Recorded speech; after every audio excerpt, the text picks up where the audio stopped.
ಶ್ರೀ ಗುರುಭ್ಯೋ ನಮಃ. ಹರಿ ಓಂ. ಯೋऽन्तಃ ಪ್ರವಿಶ್ಯ ಮಮ ವಾಚಮಿಮಾಂ ಪ್ರಸುಪ್ತಾಂ ಸಂಜೀವಯತ್ಯಖಿಲಶಕ್ತಿಧರಸ್ವಧಾಮ್ನಾ ಅನ್ಯಾಂಶ್ಚ ಹಸ್ತಚರಣಶ್ರವಣತ್ವಗಾದೀನ್ ಪ್ರಾಣಾನ್ನಮೋ ಭಗವತೆ ಪುರುಷಾಯ ತುಭ್ಯಂ. ಅಭ್ರಮಂ ಭಂಗರಹಿತಂ ಅಜಡಂ ವಿಮಲಂ ಸದಾ ಆನಂದತೀರ್ಥಮತುಲಂ ಭಜೆ ತಾಪತ್ರಯಾಪಹಂ. ಚಿತ್ರೈಃ ಪದೈಶ್ಚ ಗಂಭೀರೈರ್ವಾಕ್ಯೈರ್ಮಾನೈರಖಂಡಿತೈಃ ಗುರುಭಾವಂ ವ್ಯಂಜಯಂತಿ ಭಾತಿ ಶ್ರೀಜಯತೀರ್ಥವಾಕ್. ಅರ್ಥಿಕಲ್ಪಿತಕಲ್ಪೋऽಯಂ ಪ್ರತ್ಯರ್ಥಿಗಜಕೇಸರಿ ವ್ಯಾಸತೀರ್ಥಗುರುರ್ಭೂಯಾದಸ್ಮದಿಷ್ಟಾರ್ಥಸಿದ್ಧಯೇ. ದುರ್ವಾದಿಧ್ವಾಂತರವಯೇ ವೈಷ್ಣವೇಂದೀವರೇಂದವೇ ಶ್ರೀರಾಘವೇಂದ್ರ ಗುರವೇ ನಮೋऽತ್ಯಂತದಯಾಲವೇ. ತಪಸ್ವಾಧ್ಯಾಯ ಶುಶ್ರೂಷಾ ಕೃಷ್ಣಪೂಜಾರತಂ ಮುನಿಂ ವಿಶ್ವೇಶಮಿಷ್ಟದಂ ವಂದೇ ಪರಿವ್ರಾಟ್ ಚಕ್ರವರ್ತಿನಂ. ಪೃಥ್ವೀಮಂಡಲಮಧ್ಯಸ್ಥಾಃ ಪೂರ್ಣಬೋಧಮತಾನುಗಾಃ ವೈಷ್ಣವಾ ವಿಷ್ಣುಹೃದಯಾಸ್ತಾನ್ನಮಸ್ಯೆ ಗುರೂನ್ಮಮ. ಶ್ರೀ ವಿದ್ಯಾ ಶ್ರೀಶತೀರ್ಥ ಗುರುಭ್ಯೋ ನಮಃ. ನಿನ್ನೆಯ ಪ್ರವಚನದಲ್ಲಿ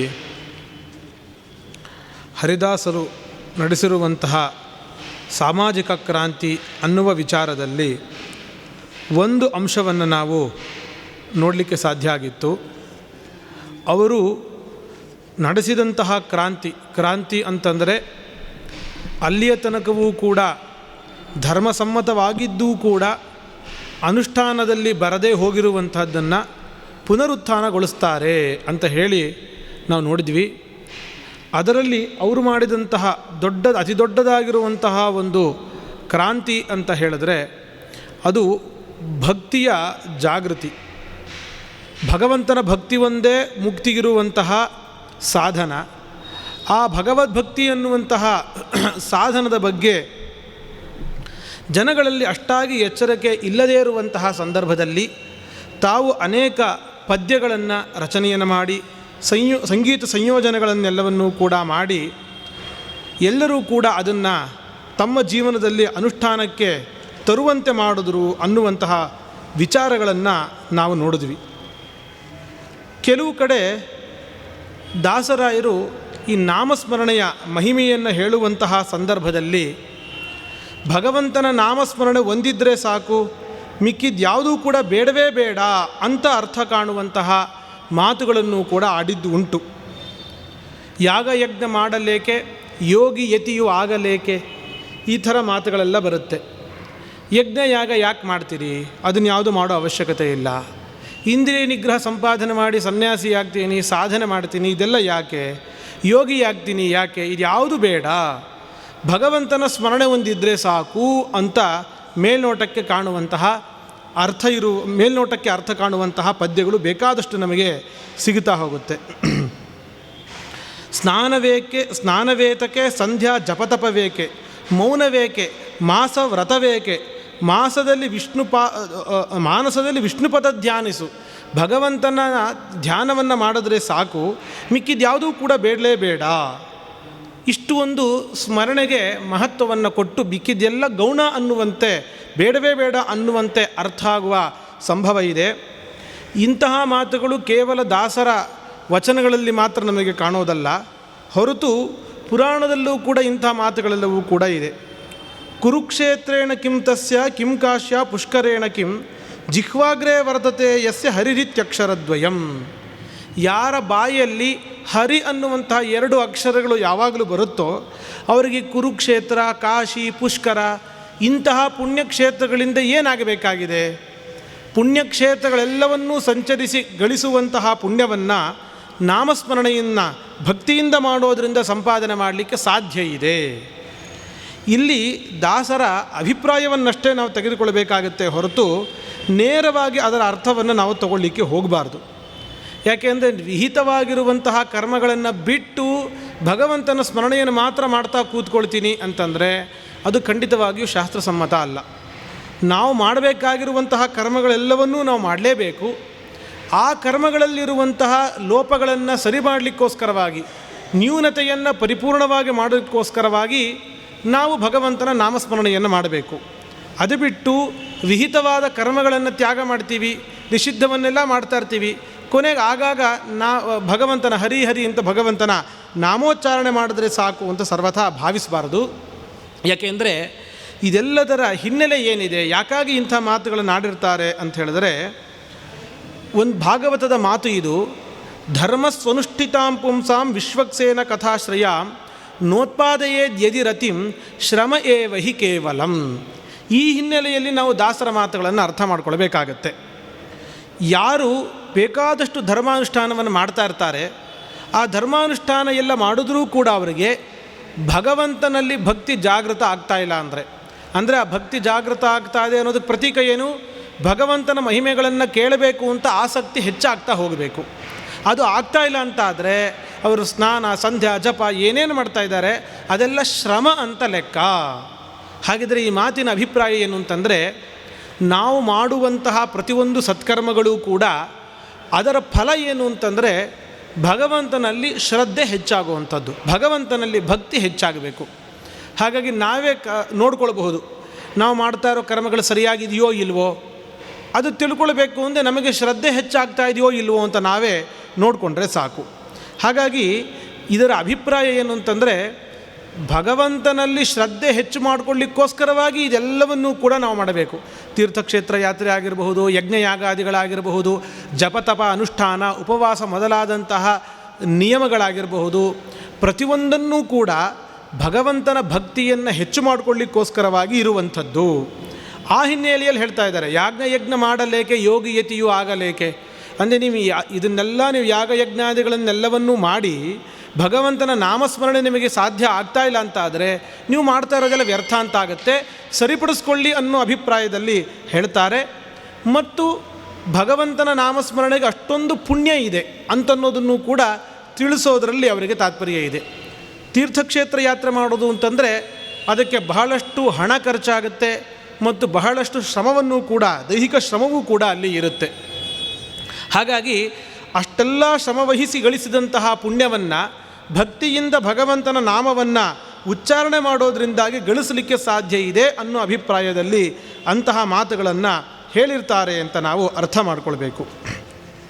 ಇದಾದ ಮೇಲೆ ದಾಸರು ನಡೆಸಿರುವಂತಹ ಇನ್ನೊಂದು ಬಹುದೊಡ್ಡ ಕ್ರಾಂತಿ ಅಂತಂದರೆ ಅದು ಕನ್ನಡದಲ್ಲಿ ಪದ್ಯಗಳನ್ನು ರಚನೆ ಮಾಡಿ ಸಾಮಾನ್ಯರಿಗೂ ಕೂಡ ಸೂಕ್ಷ್ಮವಾಗಿರುವಂತಹ ತತ್ವಗಳು ತಲುಪುವಂತೆ ಮಾಡಿರುವಂಥದ್ದು.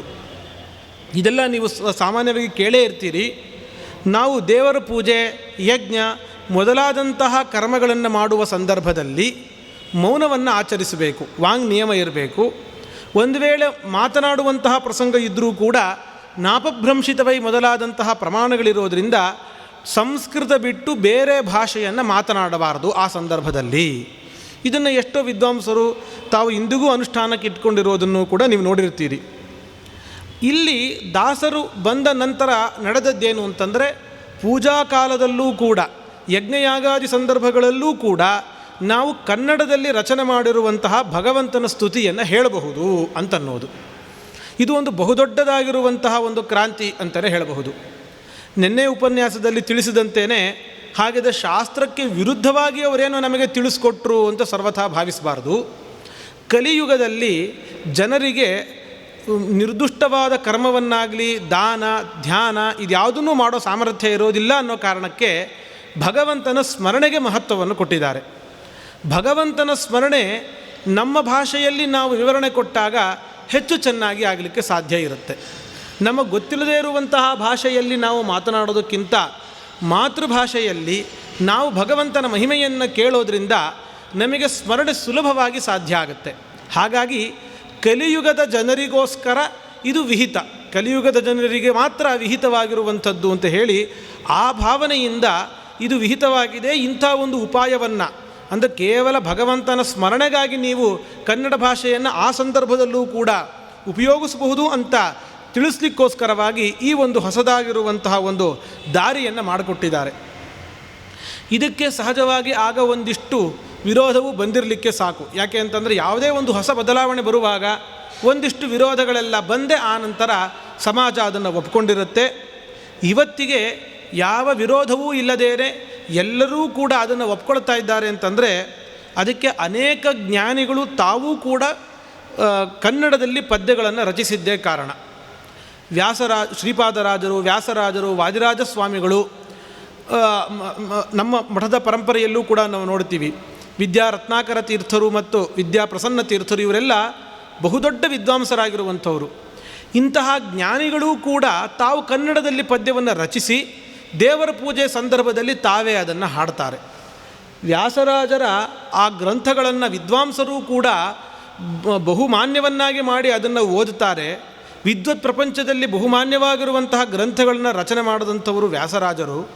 ಅಂತಹ ವ್ಯಾಸರಾಜರೂ ಕೂಡ ಕನ್ನಡದಲ್ಲಿ ಪದ್ಯಗಳನ್ನು ರಚಿಸಿದರು ಅಂತಾದರೆ ಆಗ ವಿದ್ವತ್ ಸಮುದಾಯದ ಒಂದು ದೊಡ್ಡ ವಿರೋಧ ಇಲ್ಲದೇ ಇರುವಂತೆ ಶಾಂತ ಆಗಲಿಕ್ಕೆ ಅವಕಾಶ ಆಯಿತು. ಒಂದು ವೇಳೆ ಬಹುಶಃ ಶ್ರೀಪಾದರಾಜರು, ವ್ಯಾಸರಾಜರು, ವಾದಿರಾಜರು ಇಂತಹ ಜ್ಞಾನಿಗಳು ರಚನೆ ಮಾಡದೇ ಇದ್ದಿದ್ದರೆ ಕನ್ನಡದಲ್ಲಿ ಆಗ ಇಷ್ಟರ ಮಟ್ಟಿಗೆ ಸಮಾಜದ ವಿರೋಧವನ್ನೆಲ್ಲ ಅನುಭವಿಸಿಕೊಂಡು ಈ ಒಂದು ಹರಿದಾಸ ಪರಂಪರೆ ಉಳಿದು ಬರಲಿಕ್ಕೆ ಕಷ್ಟ ಆಗ್ತಾ ಇತ್ತೋ ಏನೋ ಅಂತ ಹೇಳಿ ಸಹಜವಾಗಿ ನಮಗೆ ಅನಿಸುತ್ತೆ.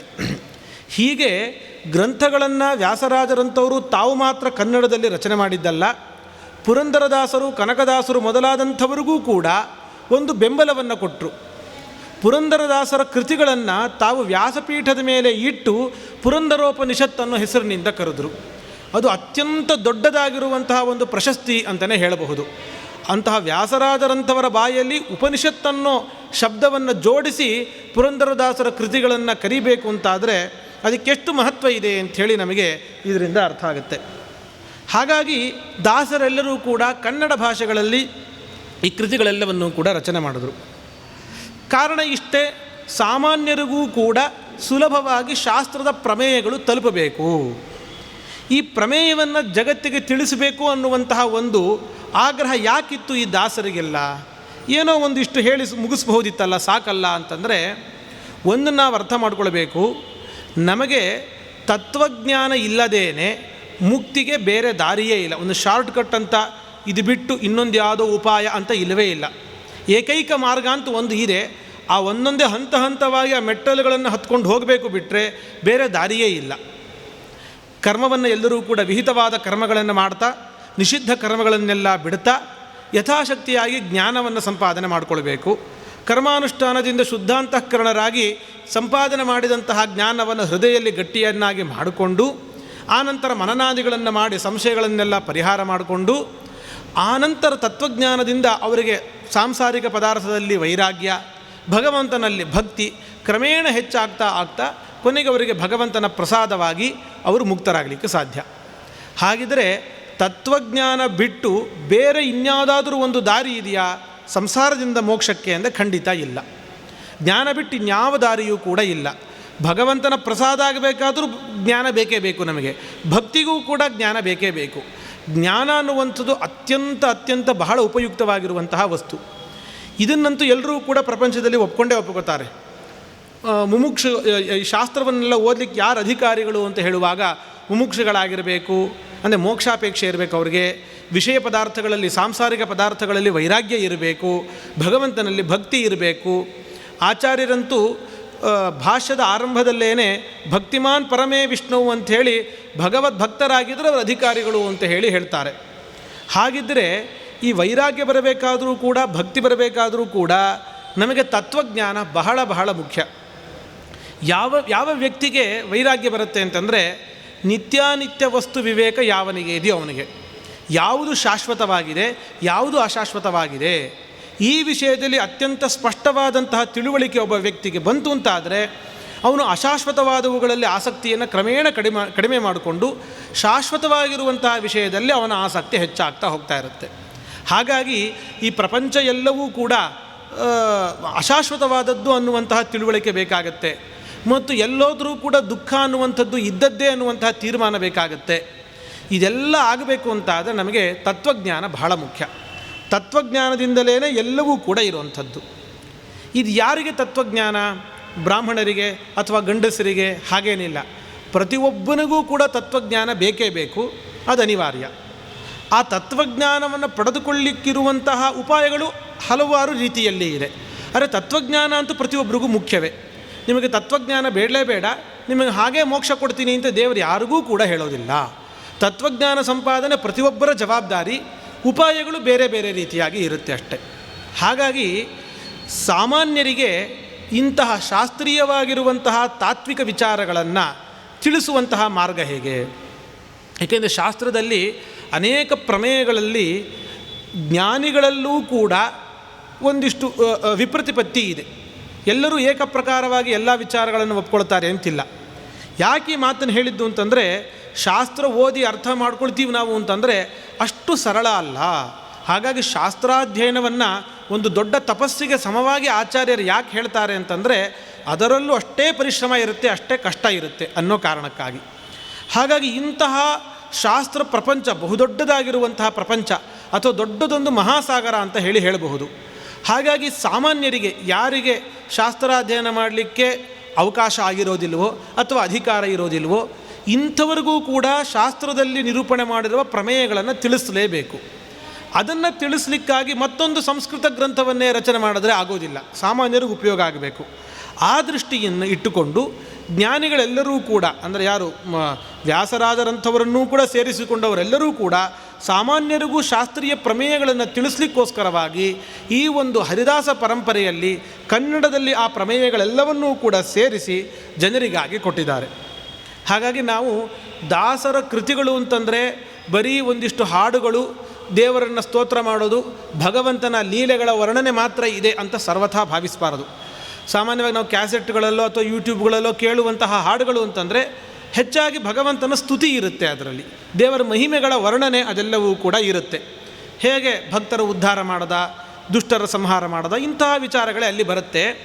ಅದು ಬಿಟ್ಟು ಕೂಡ ಬಹುದೊಡ್ಡ ಭಾಗ ನಾವು ವಿಚಾರ ಮಾಡ್ತಾ ಹೋದರೆ, ಅದರಲ್ಲೂ ವಿಜಯದಾಸರು ಸುಳಾದಿದಾಸರು ಅಂತಲೇ ಪ್ರಸಿದ್ಧರಾಗಿದ್ದಂಥವರು. ಅವರ ಸುಳಾದಿಗಳು ಎಲ್ಲ ಕೃತಿಗಳು ಎಲ್ಲ ರಾಶಿ ಹಾಕಿದಾಗ ನಮಗೆ ಬಹುದೊಡ್ಡ ಭಾಗ, ಇಡೀ ದಾಸ ಸಾಹಿತ್ಯವನ್ನು ತಗೊಂಡಾಗ ಬಹುದೊಡ್ಡ ಭಾಗ ಮೀಸಲಾಗಿರುವಂಥದ್ದು ಇಂತಹ ತಾತ್ವಿಕ ವಿಚಾರಗಳನ್ನು ತಿಳಿಸ್ಲಿಕ್ಕೋಸ್ಕರವಾಗಿಯೇ. ಭಗವಂತನ ಸ್ತೋತ್ರ, ಮಹಿಮೆಯ ವರ್ಣನೆ, ಇದಕ್ಕಾಗಿ ಒಂದಿಷ್ಟು ಭಾಗ ಮೀಸಲಾಗಿದೆ. ಇವತ್ತಿಗೆ ನಾವು ಆ ಭಾಗದ ಕಡೆ ಮಾತ್ರ ಎಲ್ಲರೂ ಗಮನ ಕೊಡ್ತಾರೆ, ಮತ್ತೊಂದು ಭಾಗದ, ಬಹುದೊಡ್ಡದ ಭಾಗದ ಕಡೆಗೆ ಯಾರೂ ಕೂಡ ಗಮನವನ್ನೇ ಕೊಡೋದಿಲ್ಲ. ಈಗ ಶಾಸ್ತ್ರ ಪ್ರಪಂಚದಲ್ಲಿ PhD ಮಾಡಲಿಕ್ಕೆ ಸಾವಿರಾರು ವಿಷಯಗಳಿವೆ. ಎಷ್ಟು ವಿಷಯಗಳಿದೆ ಅಂತಂದರೆ ವರ್ಷವೂ ಅನೇಕರು PhDಗಳನ್ನು ಮಾಡಿ ಮುಗಿಸಿದ್ರೂ ಕೂಡ ಮತ್ತಷ್ಟು ವಿಷಯಗಳಿವೆ. ಹಾಗೆ ಹರಿದಾಸ ಸಾಹಿತ್ಯದಲ್ಲೂ ಕೂಡ ಬೇಕಾದಷ್ಟು ವಿಷಯಗಳು ಇವೆ PhDಗಳನ್ನು ಮಾಡಲಿಕ್ಕೆ. ಈಗ ಎಷ್ಟೋ ಜನ ಅದನ್ನೆಲ್ಲ ಮಾಡ್ತಾ ಇದ್ದಾರೆ. ಎಷ್ಟೊಂದು ಮಠಗಳು, ಸಂಸ್ಥೆಗಳು ಆ ಥರ ಒಂದು ಕಾರ್ಯಕ್ರಮವನ್ನು ನಡೆಸ್ತಾ ಇರೋದನ್ನು ಕೂಡ ನಾವು ನೋಡ್ತೀವಿ. ನಾವು ಅಷ್ಟು ಒಂದು ಪ್ರಮೇಯ ರಾಶಿ ನಮಗೆ ದಾಸ ಸಾಹಿತ್ಯದಲ್ಲಿ ಸಿಗುತ್ತೆ, ಅದನ್ನು ನಾವು ಗಮನಿಸಬೇಕು. ಹಾಗಾಗಿ ನಾವು ಒಂದಿಷ್ಟು ಪದಪದ್ಯಗಳನ್ನು ಹಾಡಿದ ಕೂಡಲೇ ದಾಸ ಸಾಹಿತ್ಯವನ್ನು ನಾವು ಅರ್ಥ ಮಾಡ್ಕೊಂಡಿದ್ದೀವಿ ಅಂತಾಗಲಿ, ಇದಿಷ್ಟೇ ದಾಸ ಸಾಹಿತ್ಯ ಇರೋದು ಅಂತಾಗಲಿ ಸರ್ವತಾ ಭಾವಿಸಬಾರ್ದು. ಬಹುದೊಡ್ಡ ಭಾಗ ಪ್ರಮೇಯ ನಿರೂಪಣೆಗೋಸ್ಕರ ಅಂತ ಇದೆ. ಅದನ್ನು ನಾವು ಓದದೇ ಇದ್ದರೆ, ದಾಸರು ಯಾವ ಉದ್ದೇಶವನ್ನು ಮನಸ್ಸಿನಲ್ಲಿ ಇಟ್ಟುಕೊಂಡು ಇಂತಹ ಕೃತಿಗಳನ್ನೆಲ್ಲ ರಚನೆ ಮಾಡಿದಾರೋ ಅದಕ್ಕೆ ನಾವು ಪೂರ್ತಿಯಾಗಿ ನ್ಯಾಯವನ್ನು ಸಲ್ಲಿಸದಂತೆ ಆಗೋದಿಲ್ಲ. ಹಾಗಾಗಿ ಇಂಥ ಪ್ರಮೇಯ ವಿಚಾರಗಳನ್ನು ಕೂಡ ನಾವು ದಾಸ ಸಾಹಿತ್ಯದಲ್ಲಿ ನೋಡಬೇಕಾಗತ್ತೆ. ಆ ಪ್ರಮೇಯ ವಿಚಾರಗಳಲ್ಲೂ ಕೂಡ ಎರಡು ಥರ ಇರುತ್ತೆ. ಒಂದು ವಿಮರ್ಶೆ, ಯಾವುದು ಸರಿ ಯಾವುದು ತಪ್ಪು, ಇಂತಹ ವಿಮರ್ಶೆಗಳನ್ನು ಯುಕ್ತಿಗಳಿಂದ ಪ್ರಮಾಣಗಳಿಂದ ಮಾಡುವಂಥದ್ದು.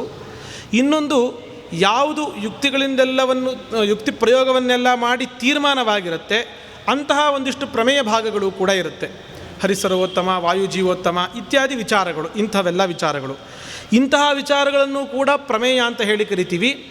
ಅದನ್ನು ತಿಳಿಸುವಂತಹ ಭಾಗವೂ ಕೂಡ ಇದೆ. ನಾವು ಈ ದಾಸ ಸಾಹಿತ್ಯದಲ್ಲಿ ಈ ವಿಮರ್ಶಾತ್ಮಕ ಕೃತಿಗಳನ್ನು ಕಾಣೋದು ಬಹಳ ಕಡಿಮೆ, ತುಂಬ ಕಡಿಮೆ ಅಂತಲೇ ಹೇಳಬಹುದು. ಯಾಕೆಂದರೆ ಸಾಮಾನ್ಯರಿಗೋಸ್ಕರ ಮಾಡ್ತಾ ಇರೋದಾದ್ರಿಂದಾಗಿ, ಸಾಮಾನ್ಯರಿಗಾಗಿ ಅಷ್ಟೆಲ್ಲ ಬಹಳ ಜಟಿಲವಾಗಿರುವಂತಹ ಶಾಸ್ತ್ರೀಯ ಪರಿಭಾಷೆಗಳನ್ನು ಹೇಳಿ ಮತ್ತಷ್ಟು ಅವರನ್ನು ಗೊಂದಲ ಮಾಡಬಾರ್ದು ಅನ್ನೋ ಕಾರಣಕ್ಕಾಗಿ ಅಂತಹ ವಿಚಾರಗಳನ್ನು ದಾಸ ಸಾಹಿತ್ಯದಲ್ಲಿ ನಾವು ನೋಡೋದಿಲ್ಲ, ಹೆಚ್ಚಾಗಿ ಕಾಣೋದಿಲ್ಲ. ಹಾಗಂತ ಇಲ್ಲವೇ ಇಲ್ಲ ಅಂತಲೂ ಇಲ್ಲ. ಸರಳವಾದ ಸುಲಭವಾದ ಯುಕ್ತಿಗಳನ್ನು ಒಳಗೊಂಡಂತಹ ಕೃತಿಗಳು ಕೂಡ ಇದೆ, ಅಂಥದ್ದು ಇದೆ. ಎಷ್ಟೋ ಸುಳಾದಿಗಳಲ್ಲಿ ಶ್ರುತಿವಾಕ್ಯಗಳನ್ನೇ ಉದಾಹರಿಸಿ, ಈ ನೇಹನಾನಾಸ್ತಿ ಕಿಂಚನ ಇದೇ ಮೊದಲಾದಂತಹ ಶ್ರುತಿವಾಕ್ಯಗಳನ್ನೆಲ್ಲ ಉದಾಹರಿಸಿ ಬ್ರಹ್ಮನಲ್ಲಿ ಪರಮಾತ್ಮನಲ್ಲಿ ಸ್ವಗತ ಭೇದ ಇಲ್ಲ ಇಂತಹ ವಿಷಯಗಳನ್ನು ಪ್ರತಿಪಾದನೆ ಮಾಡಿದ್ದು ನೋಡಿದ್ದೀವಿ. ಮತ್ತು ವಾದಿರಾಜಸ್ವಾಮಿಗಳ ಲಕ್ಷ್ಮೀ ಶೋಭಾನೆಯಲ್ಲಿ ಅದರಲ್ಲೂ ಕೂಡ ಭಗವಂತನ ಸರ್ವೋತ್ತಮತ್ವವನ್ನು ಶಾಸ್ತ್ರ ತೋರಿಸಿಕೊಟ್ಟಂತಹ ದಾರಿಯಲ್ಲಿ ಯುಕ್ತಿಗಳಿಂದ ಸಮರ್ಥನೆ ಮಾಡಿರೋದನ್ನು ನೋಡ್ತೀವಿ. ಹರಿಕಥಾಮೃತ ಸಾರದಲ್ಲೂ ಕೂಡ ಇಂತಹ ಕೆಲವು ಭಾಗಗಳನ್ನು ನೋಡ್ತೀವಿ. ಜಗನ್ನಾಥದಾಸರ ಕೃತಿಗಳಲ್ಲಿ ಹೆಚ್ಚಾಗಿ ಆ ಥರದ್ದೆಲ್ಲ ನಾವು ನೋಡ್ತೀವಿ. ನಾವು ತತ್ವಸುವಾಲಿ ಇದೇ ಮೊದಲಾದವುಗಳಲ್ಲೆಲ್ಲ ನಾವು ನೋಡ್ತೀವಿ ಅದನ್ನು. ಹಾಗಾಗಿ ಅದು ಅತ್ಯಂತ ಅಲ್ಪವಾಗಿ ಇದೆ, ಅದು ಕೂಡ ಅತ್ಯಂತ ಸರಳವಾದ ಯುಕ್ತಿಗಳೇ ಅಲ್ಲಿ ಇರುವಂಥದ್ದು. ಅದು ಬಿಟ್ಟು ಬೇರೆ ತತ್ವಗಳೇನಿದೆ ಅದು ನಮಗೆ ಹೇರಳವಾಗಿ ಸಿಗುತ್ತೆ, ಬೇಕಾದಷ್ಟು ಇದೆ. ಅದನ್ನು ಪ್ರಾಯ ಯಾರು ನಾವು ಗಮನಿಸಲಿಕ್ಕೆ ಹೋಗೋದಿಲ್ಲ, ಅಷ್ಟು ಅದ್ಭುತವಾಗಿರುವಂತಹ ವಿಚಾರಗಳಿವೆ. ಒಂದು ಉದಾಹರಣೆ, ಹಲವಾರು ಉದಾಹರಣೆಗಳಿವೆ. ಅದರಲ್ಲಿ ಮೊದಲಿಗೆ ನನಗೆ ಅನಿಸುವಂಥದ್ದು ಯಾವುದು ಅಂತಂದರೆ ಅದು ಜಗನ್ನಾಥದಾಸರ ಹರಿಕಥಾಮೃತ ಸಾರ ಪೂರ್ತಿ ಅಂತೂ ಅದರ ಬಗ್ಗೆ ನಾವು ಹೇಳೋದೇ ಬೇಕಾಗಿಲ್ಲ. ಅದರಲ್ಲಿ ವಿಘ್ನೇಶ್ವರ ಸಂಧಿ ಬಗ್ಗೆ ಅದನ್ನು ನಾವು ನೋಡುವಾಗ ಒಂದು ಅನಿಸೋದೇನು ಅಂತಂದರೆ, ವಿಘ್ನೇಶ್ವರ ಸಂಧಿಯಲ್ಲಿ ಗಣಪತಿಯ ಪರಿಪೂರ್ಣವಾದ ಒಂದು ಚಿತ್ರಣ ನಮಗೆ ಸಿಗುತ್ತೆ, ಪರಿಪೂರ್ಣವಾದ ಸ್ತೋತ್ರ, ಎಲ್ಲ ಮಹಿಮೆ ಒಂದೇ ಕಡೆ ಸಿಗುತ್ತೆ. ಅಂತಹ ಒಂದು ಕೃತಿ ಸಂಸ್ಕೃತದಲ್ಲೂ ಕೂಡ ನಾವು ನೋಡಲಿಕ್ಕೆ ಸಾಧ್ಯ ಇಲ್ಲ. ಸಂಸ್ಕೃತದಲ್ಲೂ ನಮಗೆ ಆ ಥರ ಒಂದು ಕೃತಿ ಸಿಗೋದಿಲ್ಲ. ಅಷ್ಟು ಅದ್ಭುತವಾಗಿ ಗಣೇಶನ ಮಹಿಮೆಯನ್ನು, ಗಣಪತಿಯ ಮಹಿಮೆಯನ್ನು ತಿಳಿಸುವಂತಹ 21 ಪದ್ಯಗಳನ್ನು ನಾವು ಅಲ್ಲಿ ನೋಡ್ತೀವಿ. ನಾವು ಈ ಥರದ್ದು ಬೇಕಾದಷ್ಟು ನಮಗೆ ಅಲ್ಲಲ್ಲಿ ಸಿಗುತ್ತಾ ಹೋಗುತ್ತೆ ನಮಗೆ. ಅದು ಬಿಟ್ಟು ಪ್ರಮೇಯಗಳನ್ನು ನಿರೂಪಣೆ ಮಾಡುವಂತಹ ಕೃತಿಗಳು ಯಾವುದು ಅಂದರೆ ನಮಗೆ ಹೆಚ್ಚಾಗಿ ಜಗನ್ನಾಥದಾಸರ ಕೃತಿಗಳೇ ತಲೆಗೆ ಬರುತ್ತೆ. ಹರಿಕಥಾಮೃತ ಸಾರ, ಫಲವಿದು ಬಾಳ್ದುದಕ್ಕೆ, ಈ ಥರದ್ದು ಇದೇ ತಲೆಗೆ ಬರುತ್ತೆ. ಆದರೆ ವಿಜಯದಾಸರ ಕೃತಿಗಳು ಎಷ್ಟು ಅದ್ಭುತವಾಗಿದೆ ಅಂತಂದರೆ, ವಿಜಯದಾಸರ ಕೃತಿಗಳಲ್ಲಿ ಇನ್ನೂ ನಿಮಗೆ ಇದರಲ್ಲೂ ಸಿಗದೇ ಇರುವಂತಹ, ಹರಿಕಥಾಮೃತ ಸಾರದಲ್ಲೂ ಇಲ್ಲದೇ ಇರುವಂತಹ ಇನ್ನೂ ಅದ್ಭುತವಾಗಿರುವ ಬೇಕಾದಷ್ಟು ವಿಚಾರ ವಿಜಯದಾಸರ ಸುಳಾದಿಗಳಲ್ಲಿ ಇದೆ. ನಾವು ಪದ್ಯಗಳನ್ನು ಬಿಟ್ಟು ಸುಳಾದಿಗಳನ್ನು ನೋಡಿದ್ದೇ ಆದಲ್ಲಿ ಅವರಷ್ಟು ಸುಳಾದಿಗಳನ್ನು ರಚನೆ ಮಾಡಿಲ್ಲ ಯಾರು. ಪುರಂದರದಾಸರದು ಉಪಲಬ್ಧಿ ಇಲ್ಲ, ಅವರಷ್ಟು ಸುಳಾದಿಗಳನ್ನು ಯಾರೂ ರಚನೆ ಮಾಡಿಲ್ಲ. ಅಂತಹ ಒಳ್ಳೆ ವಿಚಾರಗಳೆಲ್ಲವೂ ಕೂಡ ನಮಗೆ ಅವರ ಸುಳಾದಿಗಳಲ್ಲಿ ನಮಗೆ ಸಿಗುತ್ತೆ. ಅವರು ಏನು ನಿರೂಪಣೆ ಮಾಡಿದ್ದಾರೆ ಅಂತ ಅದೆಲ್ಲ ವಿಷಯಗಳೆಲ್ಲವನ್ನೂ ಹೇಳಲಿಕ್ಕಾಗೋದಿಲ್ಲ. ಕೆಲವನ್ನು ಮಾತ್ರ ನಾನು ನಿರೂಪಣೆ ಮಾಡ್ತಾ ಹೋಗ್ತೀನಿ ನಾನು. ಅದರಲ್ಲಿ ಒಂದು ಸ್ವಪ್ನ ವಿಚಾರದ ಒಂದು ಸುಳಾದಿ, ಸ್ವಪ್ನ ಪ್ರಕರಣ ಸುಳಾದಿ ಒಂದಿದೆ. ಇಡೀ ಸ್ವಪ್ನಕ್ಕೆ ಸಂಬಂಧಪಟ್ಟಂಥದ್ದು ಎಲ್ಲೆಲ್ಲಿ ಶಾಸ್ತ್ರದಲ್ಲಿ ಉಪನಿಷತ್ ಭಾಷೆಗಳಲ್ಲಿ ಅಥವಾ ಬೇರೆ ಎಲ್ಲಾದರೂ ಕೂಡ ಆಚಾರ್ಯರು ಏನೇನು ತಿಳಿಸಿದ್ದಾರೆ ಅದೆಲ್ಲನೂ ಒಂದೇ ಕಡೆ ಸಂಗ್ರಹ ಮಾಡಿ ಅದನ್ನು ಹೇಳ್ತಾರೆ. ಹಾಗಾಗಿ ಆ ಸ್ವಪ್ನ ಪ್ರಕರಣ ಸುಳಾದಿಯನ್ನು ಯಾರಾದರೂ ಓದಿದರೆ ಅವರು ಉಪನಿಷತ್ತಿನಲ್ಲಿ ಇರುವಂತಹ ವಿಚಾರ, ಉಪನಿಷತ್ ಭಾಷ್ಯದಲ್ಲಿ ಆಚಾರ್ಯ ಹೇಳಿರುವಂಥದ್ದು, ಅನುವ್ಯಾಖ್ಯಾನ ಮೊದಲಾದವುಗಳಲ್ಲಿ ಹೇಳಿರುವಂಥದ್ದು ಎಲ್ಲವೂ ಕೂಡ ಒಂದು ಕಡೆ ತಿಳ್ಕೊಂಡಂತಾಗುತ್ತೆ. ಹಾಗಾಗಿ ಪಾಮರರಿಗೆ ನಮಗೆ ಸುಧಾದಿ ಗ್ರಂಥಗಳು ಓದಲಿಕ್ಕೆ ಅವಕಾಶ ಇಲ್ಲ ಅಂತ ಭಾವಿಸೋ ಅವಶ್ಯಕತೆ ಇಲ್ಲ. ಅಂಥವರು ಕೂಡ ಈ ಸುಳಾದಿಗಳನ್ನು ಓದಿ ಆ ಎಲ್ಲ ವಿಚಾರಗಳನ್ನು ಒಂದು ಕಡೆ ತಿಳ್ಕೊಳ್ಳಿಕ್ಕೆ ಸಾಧ್ಯ ಇದೆ. ಇನ್ನೊಂದು ರುಜು ಪ್ರಕರಣ ಸುಳಾದಿ ಅಂತ, ಇದೆಲ್ಲ ಅಪರೂಪ. ಇಡೀ ರುಜುಗಳಿಗೆ ಸಂಬಂಧಪಟ್ಟಿದ್ದು ಏನೇನು ವಿಚಾರಗಳಿವೆ ಎಲ್ಲ ವಿಚಾರವನ್ನು ಒಂದೇ ಕಡೆ ಹೇಳಿಬಿಡ್ತಾರಲ್ಲಿ. ರುಜುಗಳು ಅಂದರೆ ಯಾರು, ಅವರಿಗೆ ಅವರ ಗುಂಪುಗಳಲ್ಲಿ ಎಷ್ಟು ಜನ ಇರ್ತಾರೆ, ವಾಯು ಪದವಿ ಅಂದ್ರೇನು, ಬ್ರಹ್ಮ ಪದವಿ ಅಂದ್ರೇನು, ಮುಕ್ತಿ ಆಗೋದು ಹೇಗೆ, ಪ್ರತಿಯೊಂದು ರುಜು ಅಂತ ನೀವು ತೆಗೆದುಕೊಂಡ್ರೆ ಅದೊಂಥರ ಇದು ಎನ್ಸೈಕ್ಲೋಪೀಡಿಯಾ ಇದ್ದಂಗೆ ಅಂತ ಅನ್ಬೋದು. ಅವ್ರ ಸುಳಾದಿಗಳನ್ನೆಲ್ಲ ಒಂದು ಕಡೆ ನೋಡ್ತಾ ಹೋದರೆ ಒಂದೊಂದಕ್ಕೆ ಒಂದೊಂದು ಸುಳಾದಿ ಇದೆ. ಆ ಸುಳಾದಿಯಲ್ಲಿ ನಿಮಗೆ ಎಲ್ಲ ವಿಷಯ ಒಂದೇ ಕಡೆ ಸಿಕ್ಬಿಡುತ್ತೆ. ನಿಮಗೆ ರುಜುಗಳ ಬಗ್ಗೆ ವಿಚಾರಗಳು ಗೊತ್ತಾಗಬೇಕು ಅಂತಾದರೆ ನೀವು ಸರ್ವಮೂಲ ಮತ್ತು ಬೇರೆ ಪುರಾಣಗಳು, ಬೇರೆ ಪ್ರಮಾಣಗಳು, ಬೇರೆ ಬೇರೆ ಕಡೆ ಬೇರೆ ಬೇರೆ ವಿಚಾರಗಳೆಲ್ಲ ಇದೆ. ನಿಮಗೆ ಒಂದೇ ಕಡೆ ಸಿಗಬೇಕು ಅಂತಾದರೆ ಆ ಒಂದು ಸುಳಾದಿಯನ್ನು ನೀವು ಓದಬೇಕು. ಅದರಲ್ಲಿ ಯಾವಾಗ ಅವರಿಗೆ ವಿಶೇಷ ಅಪರೋಕ್ಷ ಇದೆಲ್ಲ ವಿಚಾರಗಳನ್ನು ಕೂಡ ಹೇಳ್ತಾರೆ. ಅದಾದಮೇಲೆ ನೈವೇದ್ಯ ಪ್ರಕರಣ ಸುಳಾದಿ ಒಂದಿದೆ. ಆ ನೈವೇದ್ಯ ಪ್ರಕರಣವನ್ನು ಹೇಳುವಾಗ ನಿಮಗೆ ಹರಿಕಥಾಮೃತ ಸಾರದಲ್ಲಿ ಇರುವ ವಿಚಾರ ಅದರಲ್ಲಿ ಬೇಕಾದಷ್ಟು ಇದ್ದೇ ಇದೆ. ಅದಕ್ಕಾಗಿಯೇ ಒಂದು ಸಂಧಿಯನ್ನೇ ಮೀಸಲಾಗಿ ಇಟ್ಟಿದ್ದಾರೆ. ಆ ಎಲ್ಲ ವಿಚಾರಗಳು ಕೂಡ ನಮಗೆ ಈ ಸುಳಾದಿಯಲ್ಲಿ ಸಿಗುತ್ತೆ. ತಂತ್ರಸಾರ ಸಂಗ್ರಹದಲ್ಲಿ ಶ್ರೀಮದಾಚಾರ್ಯರು ಯಾವ ಯಾವ ಭಗವದ್ ರೂಪವನ್ನು ಚಿಂತನೆ ಮಾಡಬೇಕು ಅಂತ ಹೇಳಿದಾರೋ, ಬೇರೆ ಕಡೆ ಎಲ್ಲ ಏನೇನು ಹೇಳಿದಾರೋ ಅದೆಲ್ಲವೂ ಕೂಡ ನಮಗೆ ಆ ಒಂದು ಸುಳಾದಿಯಲ್ಲಿ ನಮಗೆ ಸಿಗುತ್ತೆ. ಇನ್ನೂ ಒಂದು ಕಾಲದ ವಿಭಜನೆಯನ್ನು ತಿಳಿಸುವಂತಹ ಒಂದು ಸುಳಾದಿ ಇದೆ ಅವ್ರದ್ದು. ಅದಂತೂ ಅತ್ಯಂತ ಅದ್ಭುತ. ಇದು ನಮಗೆ ಭಾಗವತ ತೃತೀಯ ಸ್ಕಂದದಲ್ಲಿ ಒಂದಿಷ್ಟು ಕಡೆ ಸಿಗುವಂತಹ ವಿಚಾರಗಳು. ನಾವು ಕಾಲವನ್ನು ಹೇಗೆ ವಿಭಾಜನೆ ಮಾಡ್ಕೊಳ್ತೀವಿ? ಈಗ ನಾವು ಲೌಕಿಕ ದೃಷ್ಟಿಯಿಂದ ಹೇಳೋದಾದರೆ ಒಂದು ಸೆಕೆಂಡಿಂದ ತಗೋತಾರೆ. ಸೆಕೆಂಡು 60 ಸೆಕೆಂಡ್ ಆಯಿತು ಅಂದರೆ 1 ನಿಮಿಷ, ಆ ಥರ 60 ನಿಮಿಷ ಆಯಿತು ಅಂತಂದರೆ 1 ತಾಸು, ಆ ಥರ 24 ತಾಸು ಆಯಿತು ಅಂದರೆ 1 ದಿನ, ಈ ಥರ ಲೆಕ್ಕಾಚಾರ ಇದೆ. ಇದು ಒಂದು ಪಾಶ್ಚಿಮಾತ್ಯ ರೀತಿಯ ಒಂದು ಲೆಕ್ಕಾಚಾರ ಇದಾದರೆ, ಶಾಸ್ತ್ರ ಹೇಳುವಂತಹ ಲೆಕ್ಕಾಚಾರಗಳು ಕೂಡ ಇದೆ. ಅದೆಲ್ಲವನ್ನು ಕೂಡ ಹೇಳ್ತಾರೆ. ಯಾರಾದರೂ ಆ ಸುಳಾದಿಯನ್ನು ಓದಿದ್ರು ಅಂತಾದರೆ ಅವರು ಬೇಕಾದರೆ ಅದನ್ನೇ ಇಟ್ಟುಕೊಂಡು ಭಾಗವತವನ್ನು ಅರ್ಥ ಮಾಡ್ಕೊಳ್ಳಿಕ್ಕೆ ಅವಕಾಶ ಇದೆ ಸುಲಭವಾಗಿ. ಪರಮಾಣು ಅನ್ನುವಂತಹ ಕಾಲದಿಂದ ಅತಿ ಸೂಕ್ಷ್ಮವಾಗಿರುವಂತಹ ಕಾಲವನ್ನು ಪರಮಾಣು ಕಾಲ ಅಂತ ಹೇಳ್ತಾರೆ. ಆ ವಿಜ್ಞಾನಿಗಳು ಈ ಥರ ಇವಾಗೆಲ್ಲ ಆ ಥರದ್ದನ್ನೆಲ್ಲ ಉಪಯೋಗಿಸ್ತಾರೆ. ಅದನ್ನು ಆ ಕಲ್ಪನೆ ಅಥವಾ ಅದನ್ನು ಶಾಸ್ತ್ರದಲ್ಲೇ ಯಾವಾಗಲೂ ನಿರೂಪಣೆ ಮಾಡಿದ್ರು ಅಂಥೇಳಿ ನಮಗೆ ಗೊತ್ತಾಗುತ್ತೆ.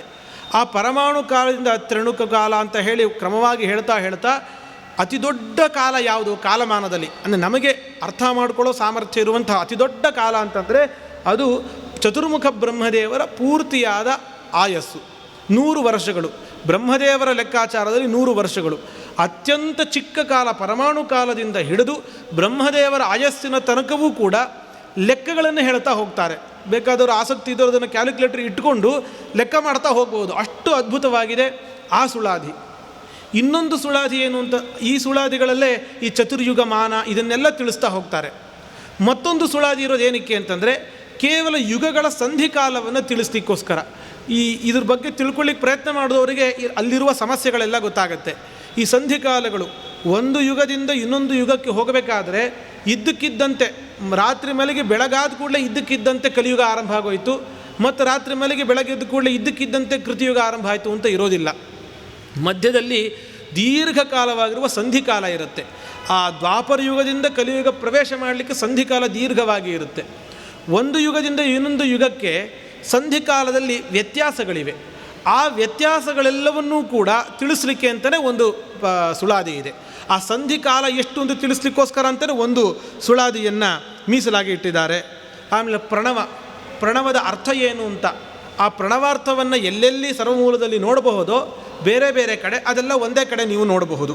ಆ ಪ್ರಣವಾರ್ಥವನ್ನು ತಿಳಿಸುವಂಥ ಸುಳಾದಿ, ಪಂಚಮಹಾಯಜ್ಞವನ್ನು ನಿರೂಪಣೆ ಮಾಡುವ ಸುಳಾದಿ, ಇದೆಲ್ಲ ವಿಜಯದಾಸರದ್ದು ಒಬ್ಬರದೇನೋ ಹೇಳ್ತಾ ಇರುವಂಥದ್ದು. ಈ ಥರ ಎಷ್ಟು ಜ್ಞಾನಗಳು ಇನ್ನೆಷ್ಟು ಮಾಡಿಟ್ಟಿದ್ದಾರೆ ಅಂತ ಆಶ್ಚರ್ಯ ಆಗುತ್ತೆ. ನಾವು ಪಂಚಪ್ರಾಣಾಹುತಿಗಳನ್ನು ಏನು ಸ್ವೀಕಾರ ಮಾಡ್ತೀವಿ ಊಟ ಮಾಡೋ ಸಮಯದಲ್ಲಿ, ಅದಕ್ಕೆ ಸಂಬಂಧಪಟ್ಟಂತಹ ಸುಳಾದಿ, ಅದಕ್ಕೆ ಒಂದು ಪ್ರತ್ಯೇಕ ಸುಳಾದಿ ಇದೆ.